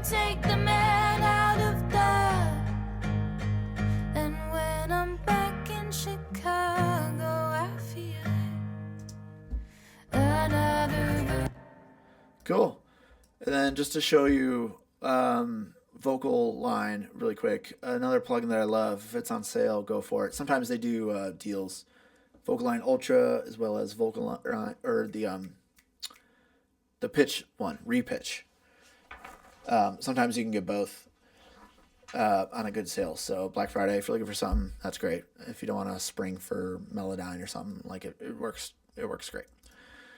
But when I was doing all of these background vocals, right, my guide track is the lead vocal, and then I would take that section of the background vocals and you could match timing and match pitch, and you could put it right on where the timing is 0 millisecond difference between your background vocal and your lead vocal. Same thing with the pitch. You could put it right on. But that defeats the purpose. That takes all of the human emotion out of it, right? So that's just like what I was saying with all these pan knobs and things being slightly different and just humanizing it. Okay, yeah, I have a note here that says vocal line 85 to 90% tight. Like, so let it rub a little bit. Like, that's how you keep things to be a human performance, and you can separate tracks, like, as a listener. Like, it doesn't sound like all one big robot. So this was probably max difference, maybe 25 or like 30. Like, I just set this around 3 o'clock here. And if I was matching pitch and it wasn't an actual harmony, same thing. I'm probably about 3 o'clock here. Kind of like how that bus compressor, the API 2500, the mix is set at like 60 to 70%. Same thing with that Curves AQ on the mix bus, 60 to 70%. A lot of that stuff, 60 to 70% is kind of like a sweet spot between correction and like how much processing is happening and the natural performance of it. That really is kind of a sweet spot for everything. So try that. If it doesn't work, you can tell me to go fuck myself. All of these background vocals feed my background vocal bus. And again, we are keeping it very simple. A little bit of saturation just so everything can kind of cut through the mix. Let's hear that alone. And when I'm back in Chicago, I feel it. Another version of me, I was in it. Yeah, for me, it's just like the low, like the quieter lines that the background vocals sing, just so you don't lose those. That's really all that's happening there. And EQ is on, but I'm not actually doing anything, right? Zeros across the board, so we can turn that off. Compressor in duo mode. Are we? And when I'm back in Chicago, I feel it. Barely. Again, a little bit of a safety net more than anything on the louder lines. Let's see with and without. And when I'm back in Chicago, I feel it. Another version of me. Okay, so this is doing the same thing as like that saturation where it's bringing up some of the lower level information so it's not getting lost. So these two together. And when I'm back in Chicago, and when I'm back in Chicago. Yeah, it just kind of vanishes without, right? Like those are such subtle moves. Like when I turn off each module individually, it's very, very little. But both of them together makes a big difference. See what I'm getting at? This is also sending to a chorus verb. We are not automating. We're just kind of letting it float all the way throughout. That same chorus verb, often I will send the background vocals maybe to different effects, if they get effects at all from the lead vocals. But this is a little acoustic ballad like this, where there's only a guitar and a voice, primarily. They can all go to the same room and make things sound like they were all sung together in the same room, right? So that was my thinking there by just sending it to that same chorus verb instead of anything else. BGV sum then is what happens next. Same thing as the lead vocals, although more aggressive, right? Lead vocals were like over here on the detection and the split. Like it's just more gentle that way. But this is more aggressive because I don't need 30 S's all happening at once. You only need one. Another version of me, goodbye to the end of the... Right? I got no problem being more aggressive on the S's for background vocals. Like, fuck all those S's, dude. Get that shit out of there. Let the star be the star. Soothe. Man, I love it. Another version of me, I was in it. Okay, so this is where the lead vocal needs to shine. Lead vocal intelligibility is right here, 1 to 2K, right, for lyrics. And then 5 to 6K. I'm boosting that on the lead vocal, right, with that SSL, slightly, but it's there. As well as the saturation, harmonics, distortion, blah, blah, blah, blah. Keeping it out of the way, just so the star can be the star. Another version of me, I was in it. I waved goodbye to the end of beginning goodbye. Yeah, they're heard, but they're just not clashing with the vocals anymore. That's all I'm talking about. There's that filtering I was talking about, but we're not automating anything. Although this filter is engaged for the background vocals, it was not for the lead vocals. That's fine. I think I was playing around with, like, how does it sound down here? Another version of me, I was in it. Honestly, still good. Still good, but I didn't need to low pass. I don't low pass that often. Boom. Okay, check this out. This is going to be pretty significant. Check out listen to the lead vocal as I affect this, right? I'm just going to turn this on and off. Listen to the lead vocal. And when I'm back in Chicago, Right? Like, yes, the backgrounds came up, but in effect, what that caused was the lead vocals to disappear. They're no longer the star. They cannot sit loud and proud. The background vocals are now kind of overtaking the lead vocals. This plugin is set up in a way that it's using it's acting like a front to back panner. If you've seen my other videos, you know that I fucking live on this thing.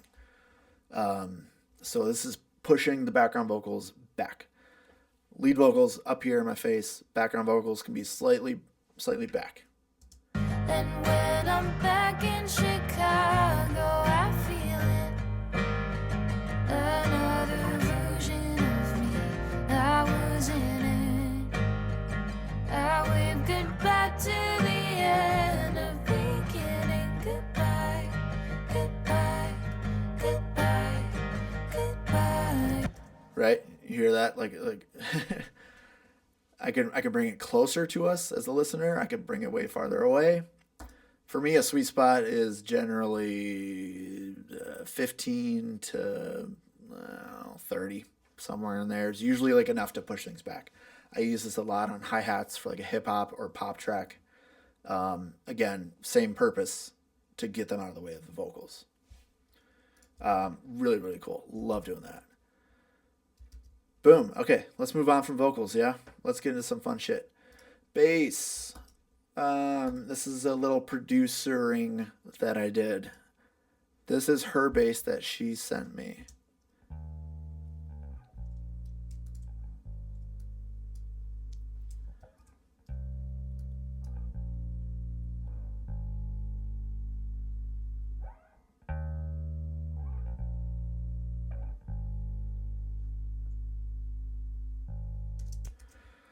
Okay.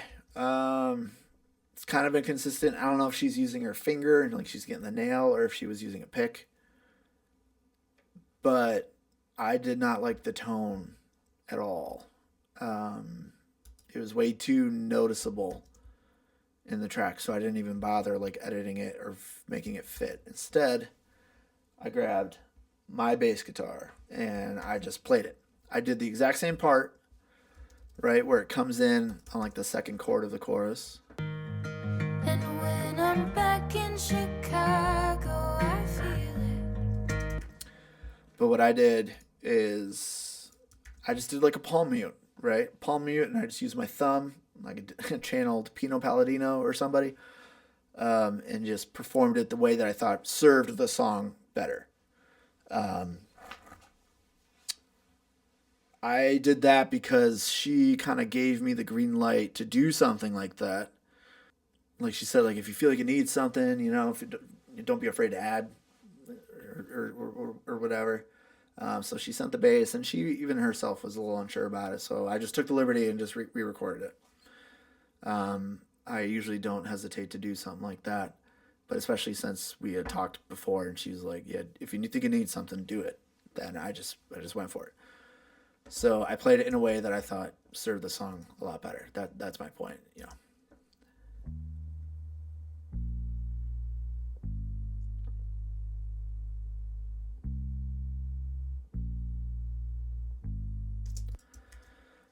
It's a lot rounder. It's softer. There's no pick or nail transient happening. All I needed to do was just fill out the lower end of the frequencies. Like it just needed to fill up some low space and extend from like the first verse where there's nothing down there, right? Enter troubadour. Remember 24. And when I'm back in Chicago, I feel it. Right, so it's really like that first downbeat, or the first time you get back to the tonic, G sharp or whatever it was. That's when you feel it. But it's something that's felt. It's not necessarily heard. It just kind of fills out the space. It just makes things feel full. So if I pop it in and out. I feel it. Another version of me that was in it. I wave goodbye to the. Yeah, again, it's kind of like the stereo widening on the lead vocals, where it just kind of feels naked without. So it just felt a little naked without. But I just took the liberty and, performed it myself, made it a little bit thicker. I'm sure I just went straight into my Apollo. Probably used, was it the 610? Whatever basic preamp was on the, or no, I think it might have been the API or the SSL. Doesn't matter. It's a preamp. Who gives a fuck? Bass is feeding my bass sum.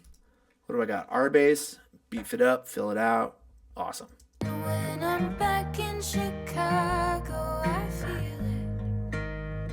Another version of me. So that guy right there brings in harmonics at above 50 hertz. So that's why you can kind of hear it at low volumes or on smaller speakers. It's the R bass. Typically, if I have a kick drum and drums and all this other fun shit happening, this is probably closer to 70, 80, but there's nothing else down there. This is the only thing living in the low end.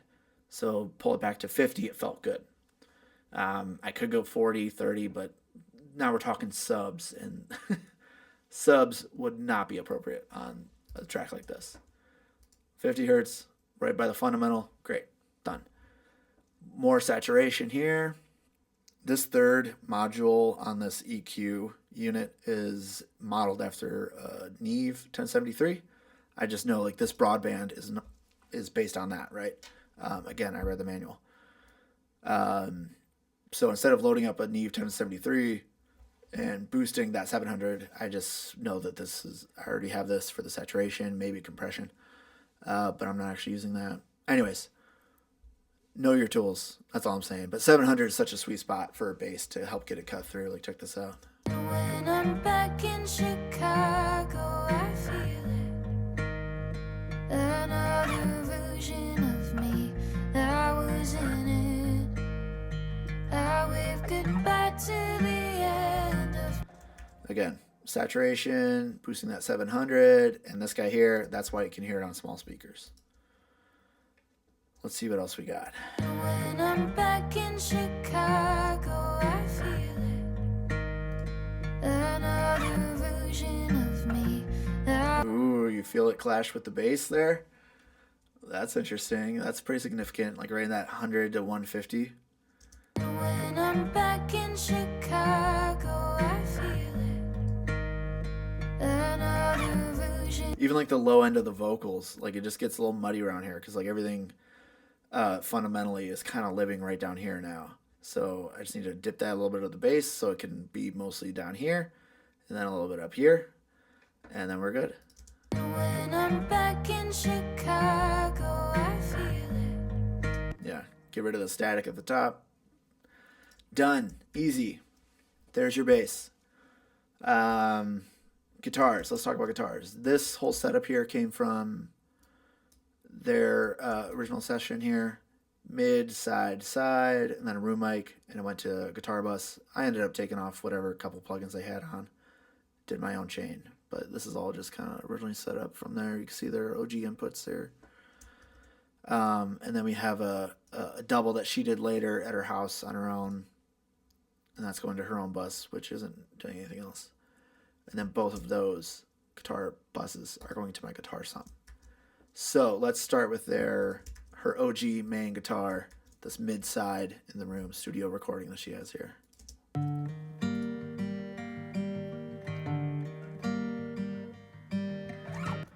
if I do this,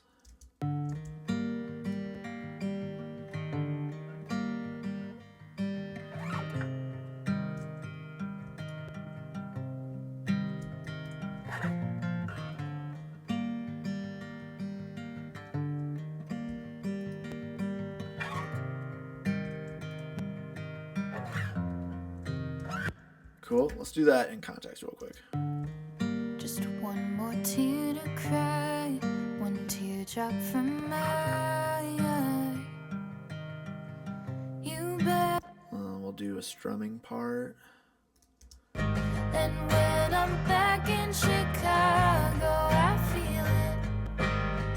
Another version of me, I was in it. So it's getting control, a little bit of like inflation kind of thing, a little bit of size and color. Like that's what I achieved with these plugins. So let's go through them, see what we got. On the mid, hey, tape machine. It acts a little bit like a compressor in terms of like smoothing things out perhaps, but it's a good color. It's saturation, it's harmonic, so it cuts through and you don't really have to EQ as much. So that's what I'm thinking about when I went for a tape emulator. And when I'm back in Chicago.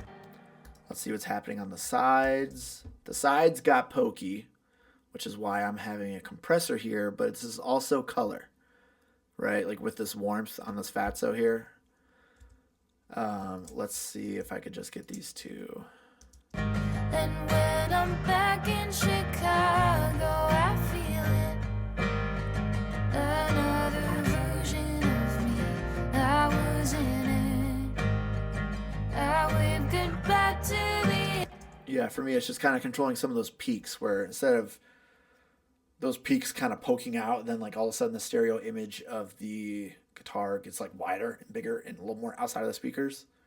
This keeps things contained and a little more just controlled, smoothed out, right? That's all I'm trying to accomplish with that. And then, like the tape emulator, put the warmth all the way up so it can get a nice little color, a little bit of saturation, all that. Ooh. Okay, let's focus on this one for a second.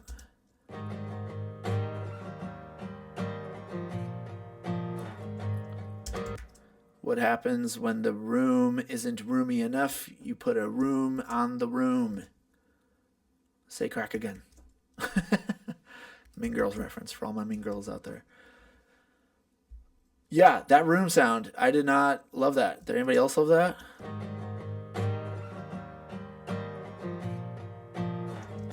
Like it's cool, it's a vibe, but it's not quite a vibe enough for me. So let me put this on it.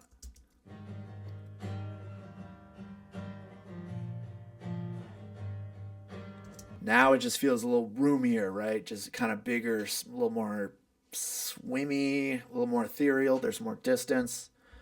I like that a lot. So you can see like my near mic is down, my mid mic is a little closer, and then my far mic is up a unity.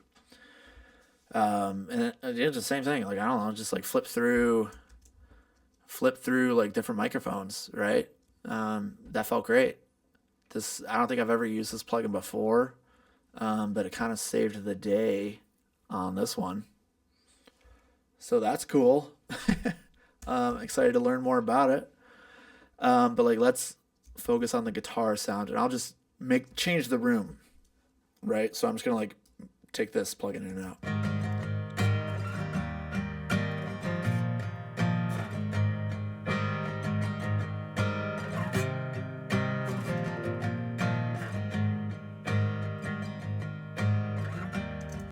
Yeah, like one other thing I'm hearing now is like it's giving me more separation between the close mics and the room mics, so it feels a little more intentional of a room mic. Maybe it's just making the room sound better.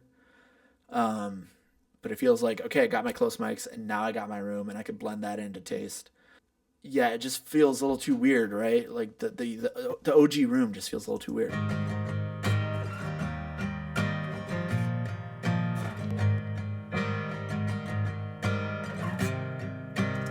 Yeah, like again, kind of like if this is my background vocals, this is my vocals up here, like the mid, specifically on the mid side. And this just gives me separation from that and just kind of lets the star be the star in that way. So there you go. That's what I'm doing on the track. And I can see that I committed guitar squeak RX to that. Like you see this commit up here. I think I did it to all of them. Guitar squeak, like when she moves her hand. I remember there was a gnarly one end of the first verse. Yeah, those used to be piercing. So that's a fun tool that sometimes works, sometimes doesn't. In this case, it worked. So those 4 main guitars are going to my guitar bus. First up, we have Vitamin. Wow, man, dude, sleeper. This one doesn't get talked about nearly enough.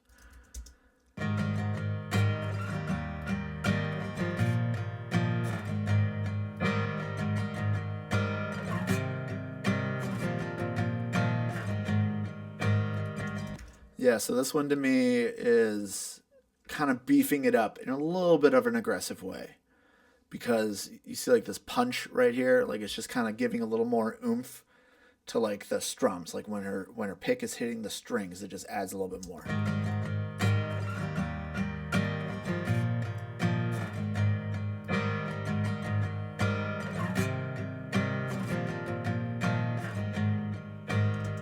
And then let's see what it's doing on like the finger pick.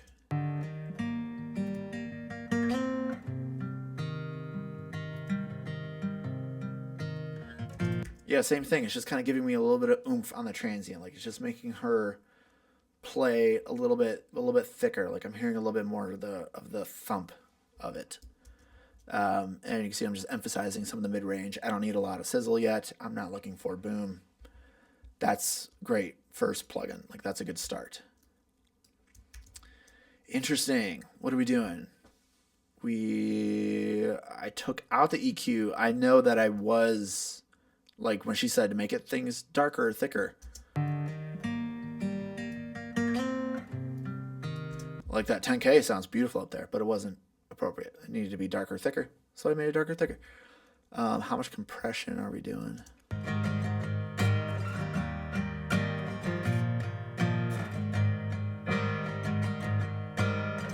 Just trying to control some of those peaks. Fast attack, fast release, 4-1.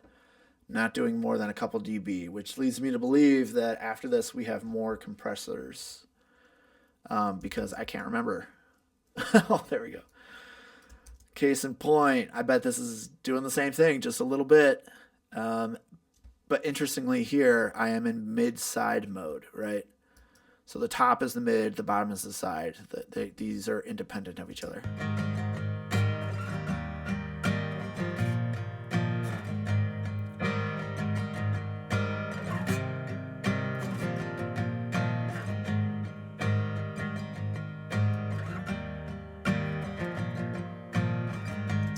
So there's part of a classic trick. So like a lot of times you'll see engineers talk about like doing serial compression, and they'll do an 1176, which is really fast, and then follow that with an LA2A. This is basically the same thing, right? Because this essentially is an 1176 compressor, right? That's essentially what that is to a T. Following that with a Fairchild on a slow setting. So this is what's smoothing it out after I'm getting, fast gain reduction right before it.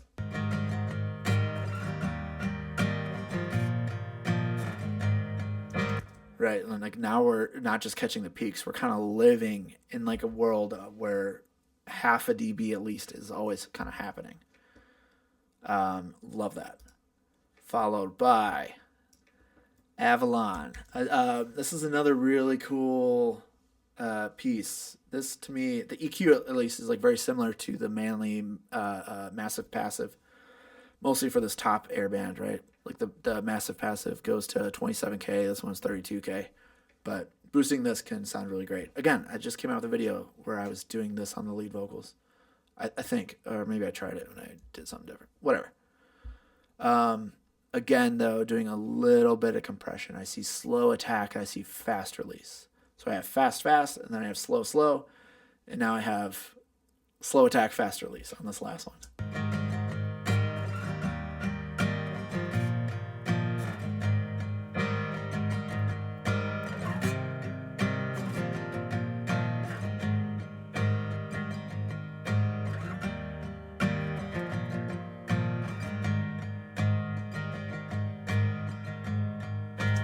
Cool. Again, doing very, very little. This is doing, we could round up to 1 dB of reduction. This is doing about 1 dB of reduction. And this was catching 2, maybe 3 at the loudest strum. So spreading the love, making things work a little bit, and things just kind of behave nicer, especially in the digital realm. Lastly, I thought this was going to be an inflator. Surprise, another tape machine. And the big thing with this one is just kind of playing with the IPs.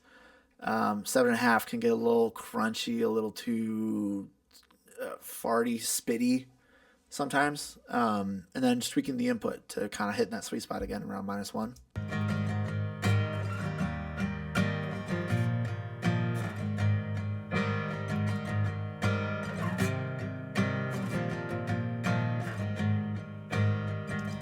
Yeah, I don't know. That one just feels a little smoother to me. 15. And then, yeah, that feels great. Let's do with and without.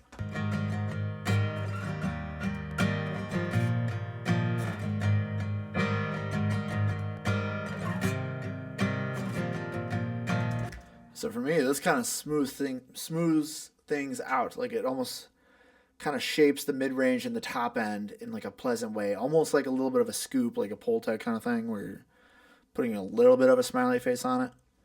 Kind of. But that just kind of makes things a little bit sweeter to me. On that guitar bus, we have Guitar Hall, which is... Okay, again, I switched this plugin. Oh, bro, this is the same one. So everybody's in the same room. I remember doing this now. I wanted the guitar to be in the same room as the vocals. This, I might have dragged down exactly the same. Everything's maxed out.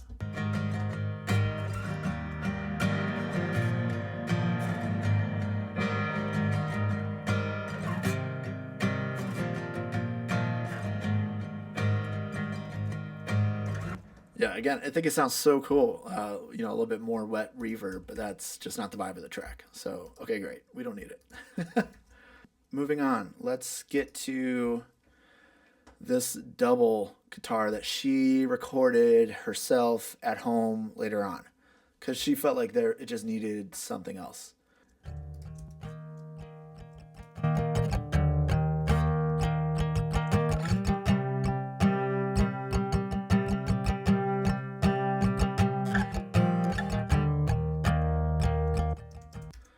Right? Cool. I felt that it didn't help terribly much, right? Because like I was thinking, well, if the recording's good enough, this could come in and then the guitars can go out wide, right? This one could be panned right. That first studio guitar could be panned left. But the sounds were too different. It didn't feel very good. So I thought, okay, I'll get my stereo width of the guitar from the side mics in the room that's provided on that main mic. And this is just going to be just like that lead vocal double that we faked. Just something up the middle just to help thicken it, right? So let me show you the processing first. Oh, look at that. I had to flip the phase. Well, let's listen with and without.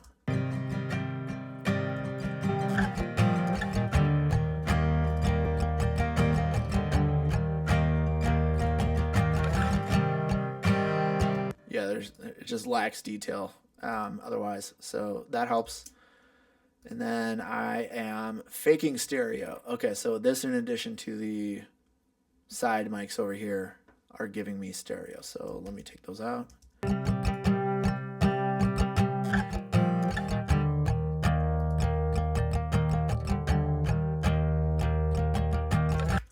So what I was doing was, this guitar is a little more up the middle up until this point. And then when we get to the second verse, it can grow and expand outward.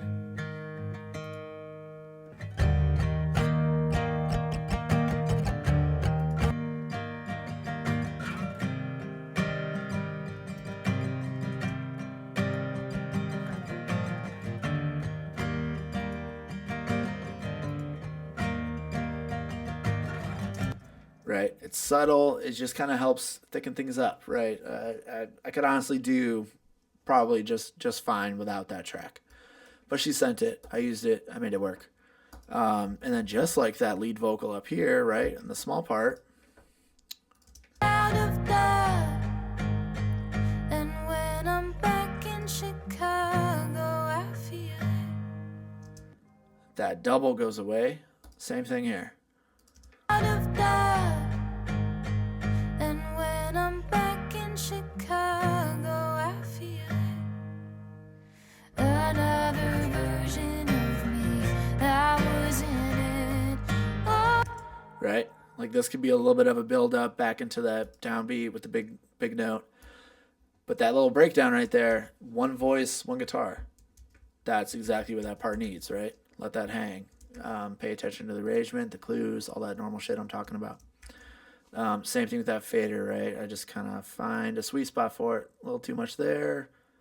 It doesn't do anything right there. Put it right in that sweet spot. You know, just enough where if you took it away, maybe you'd notice.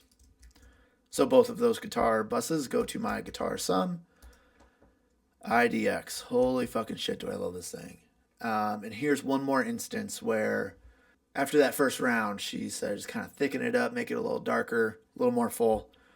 This little tilt EQ is brilliant. So I'll play it and watch me just kind of shift this around and how much it changes like the vibe and the emotion of the track. And you're just finding out. Now isn't that a laugh? A major sacrifice, but clueless at the time.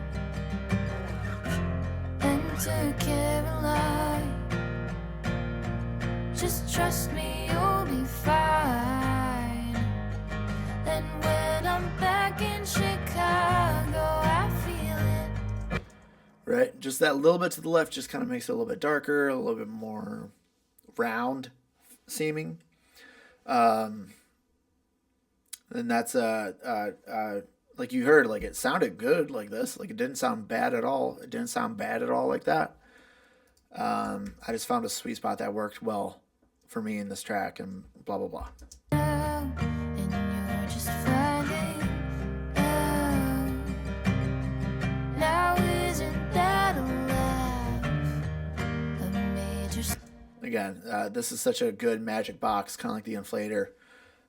Does different stuff. It's a little bit of tone shaping. It's good dynamic control. It can really put life into a track.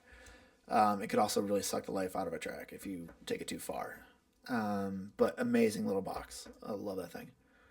All that's left is a guitar Sum. Taking out a little bit of mud, just get it out of the way of the vocals, I bet. And you're just finding out. Now isn't that a laugh? A major. And you can see I knew this was clashing with the vocals down here.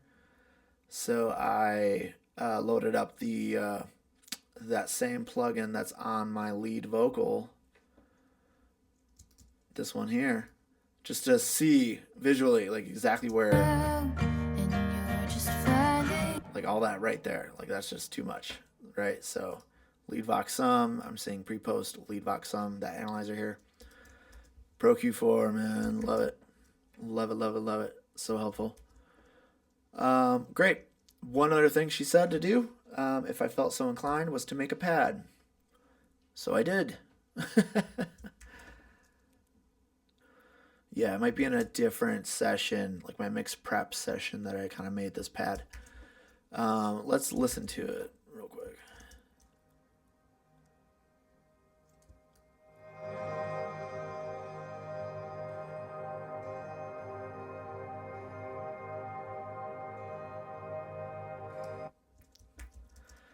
Right? It's just that kind of thing. It's just kind of hovering, but it's very, very quiet in the mix.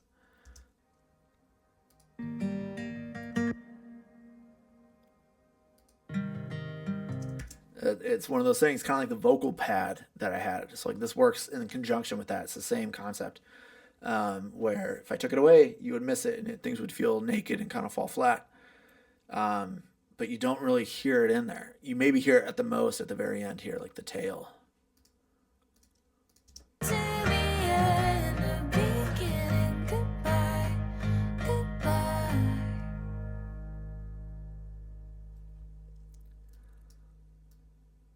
Yeah, like right there, you can hear that. Very subtle thing, very little thing. So all I did, I'll just try to tell you real quick. I found one good chord that I liked from her acoustic guitar. So let's see. Then when I'm back in, Actually, it was probably this.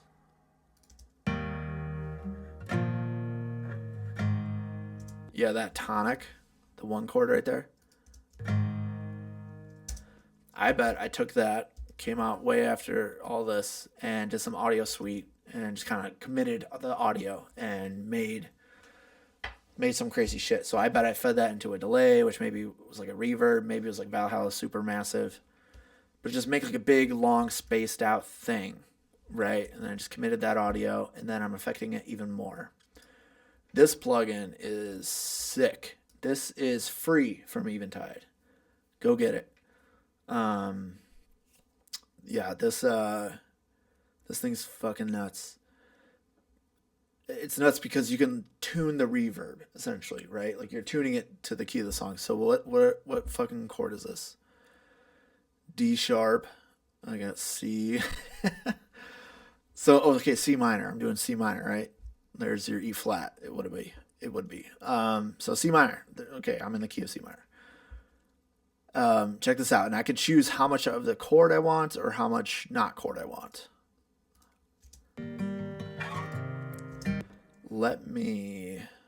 I'm gonna do this.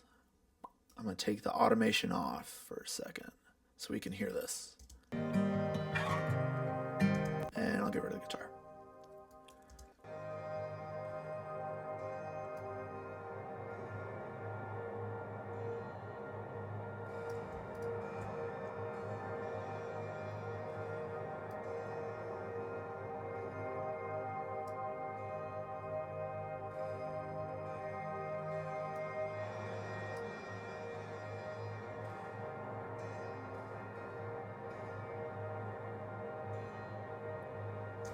So there's the sound that I had printed, right? The reverbs, the delays, there's that one chord just ringing out forever, right? Then I just kind of copied and pasted it and just essentially made my own loop.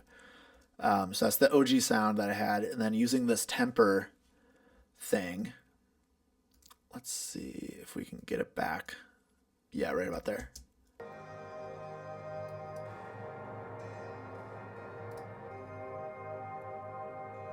Right, so now it's singing a chord, even though it's all just washed out reverb nonsense. It's singing a chord, right? It's just hitting that like a pad would. Could I have just grabbed my keyboard over there and just hit that chord and made a pad? Absolutely. Why didn't I do that? Because I'm a fucking idiot. I don't know. It's more fun this way. Who cares? I don't know. I have a little EQ going. I'm focusing it at 1K. No filters or nothing, which is surprising, but saturation just so it can cut through a little bit.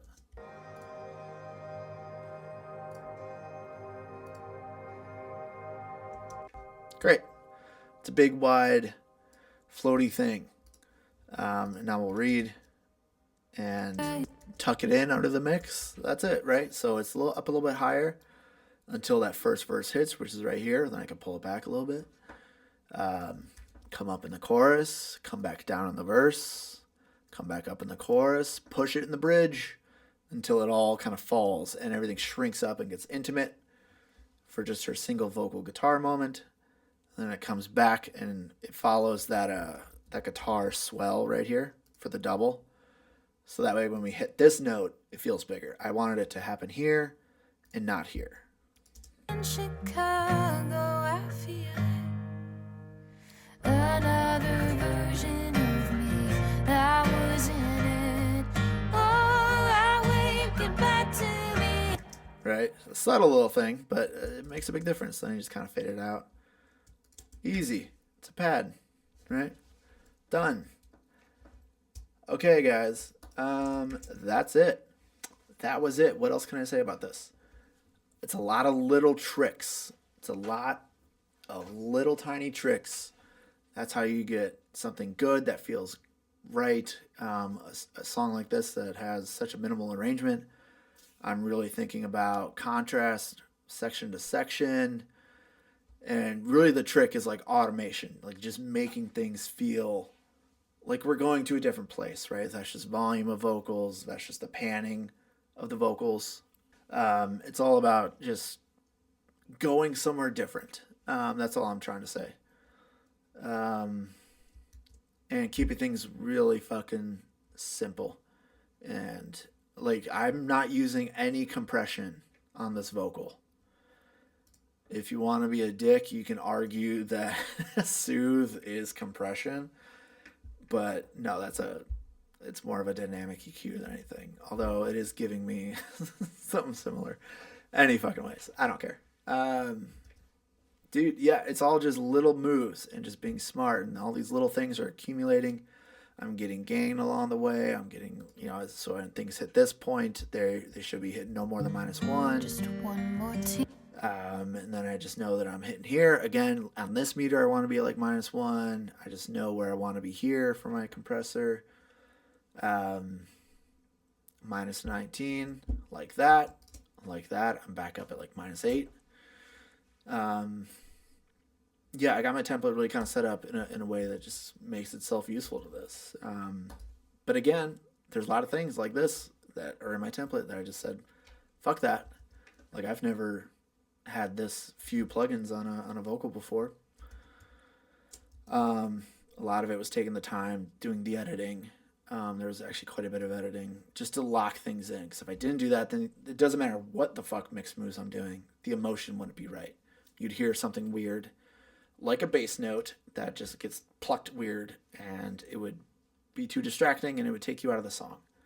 So attention to detail is huge, especially in a song with such a minimum arrangement. There's just nowhere to hide, right? Nowhere to hide. So that's it. This is all about coloring. It's all about emotion. Just giving it a vibe, giving it a flavor, not making everything crystal clear, perfect, clean, good. That is boring as shit. Give it a flavor. Right, so the flavor of this is, it's warm, it's very kind of saturated, it's thick. It's not distorted like a Tame Impala or something like that, but fuck yeah, dude. Okay, let me know any questions at all about this. I'm happy to dive in deeper. Check out my social media because I fucking post different shit there. God damn, I hate social media. Don't be assholes to each other. Be good people, and fucking let me know if anybody has any questions on this. I'm happy to answer. Okay, bye.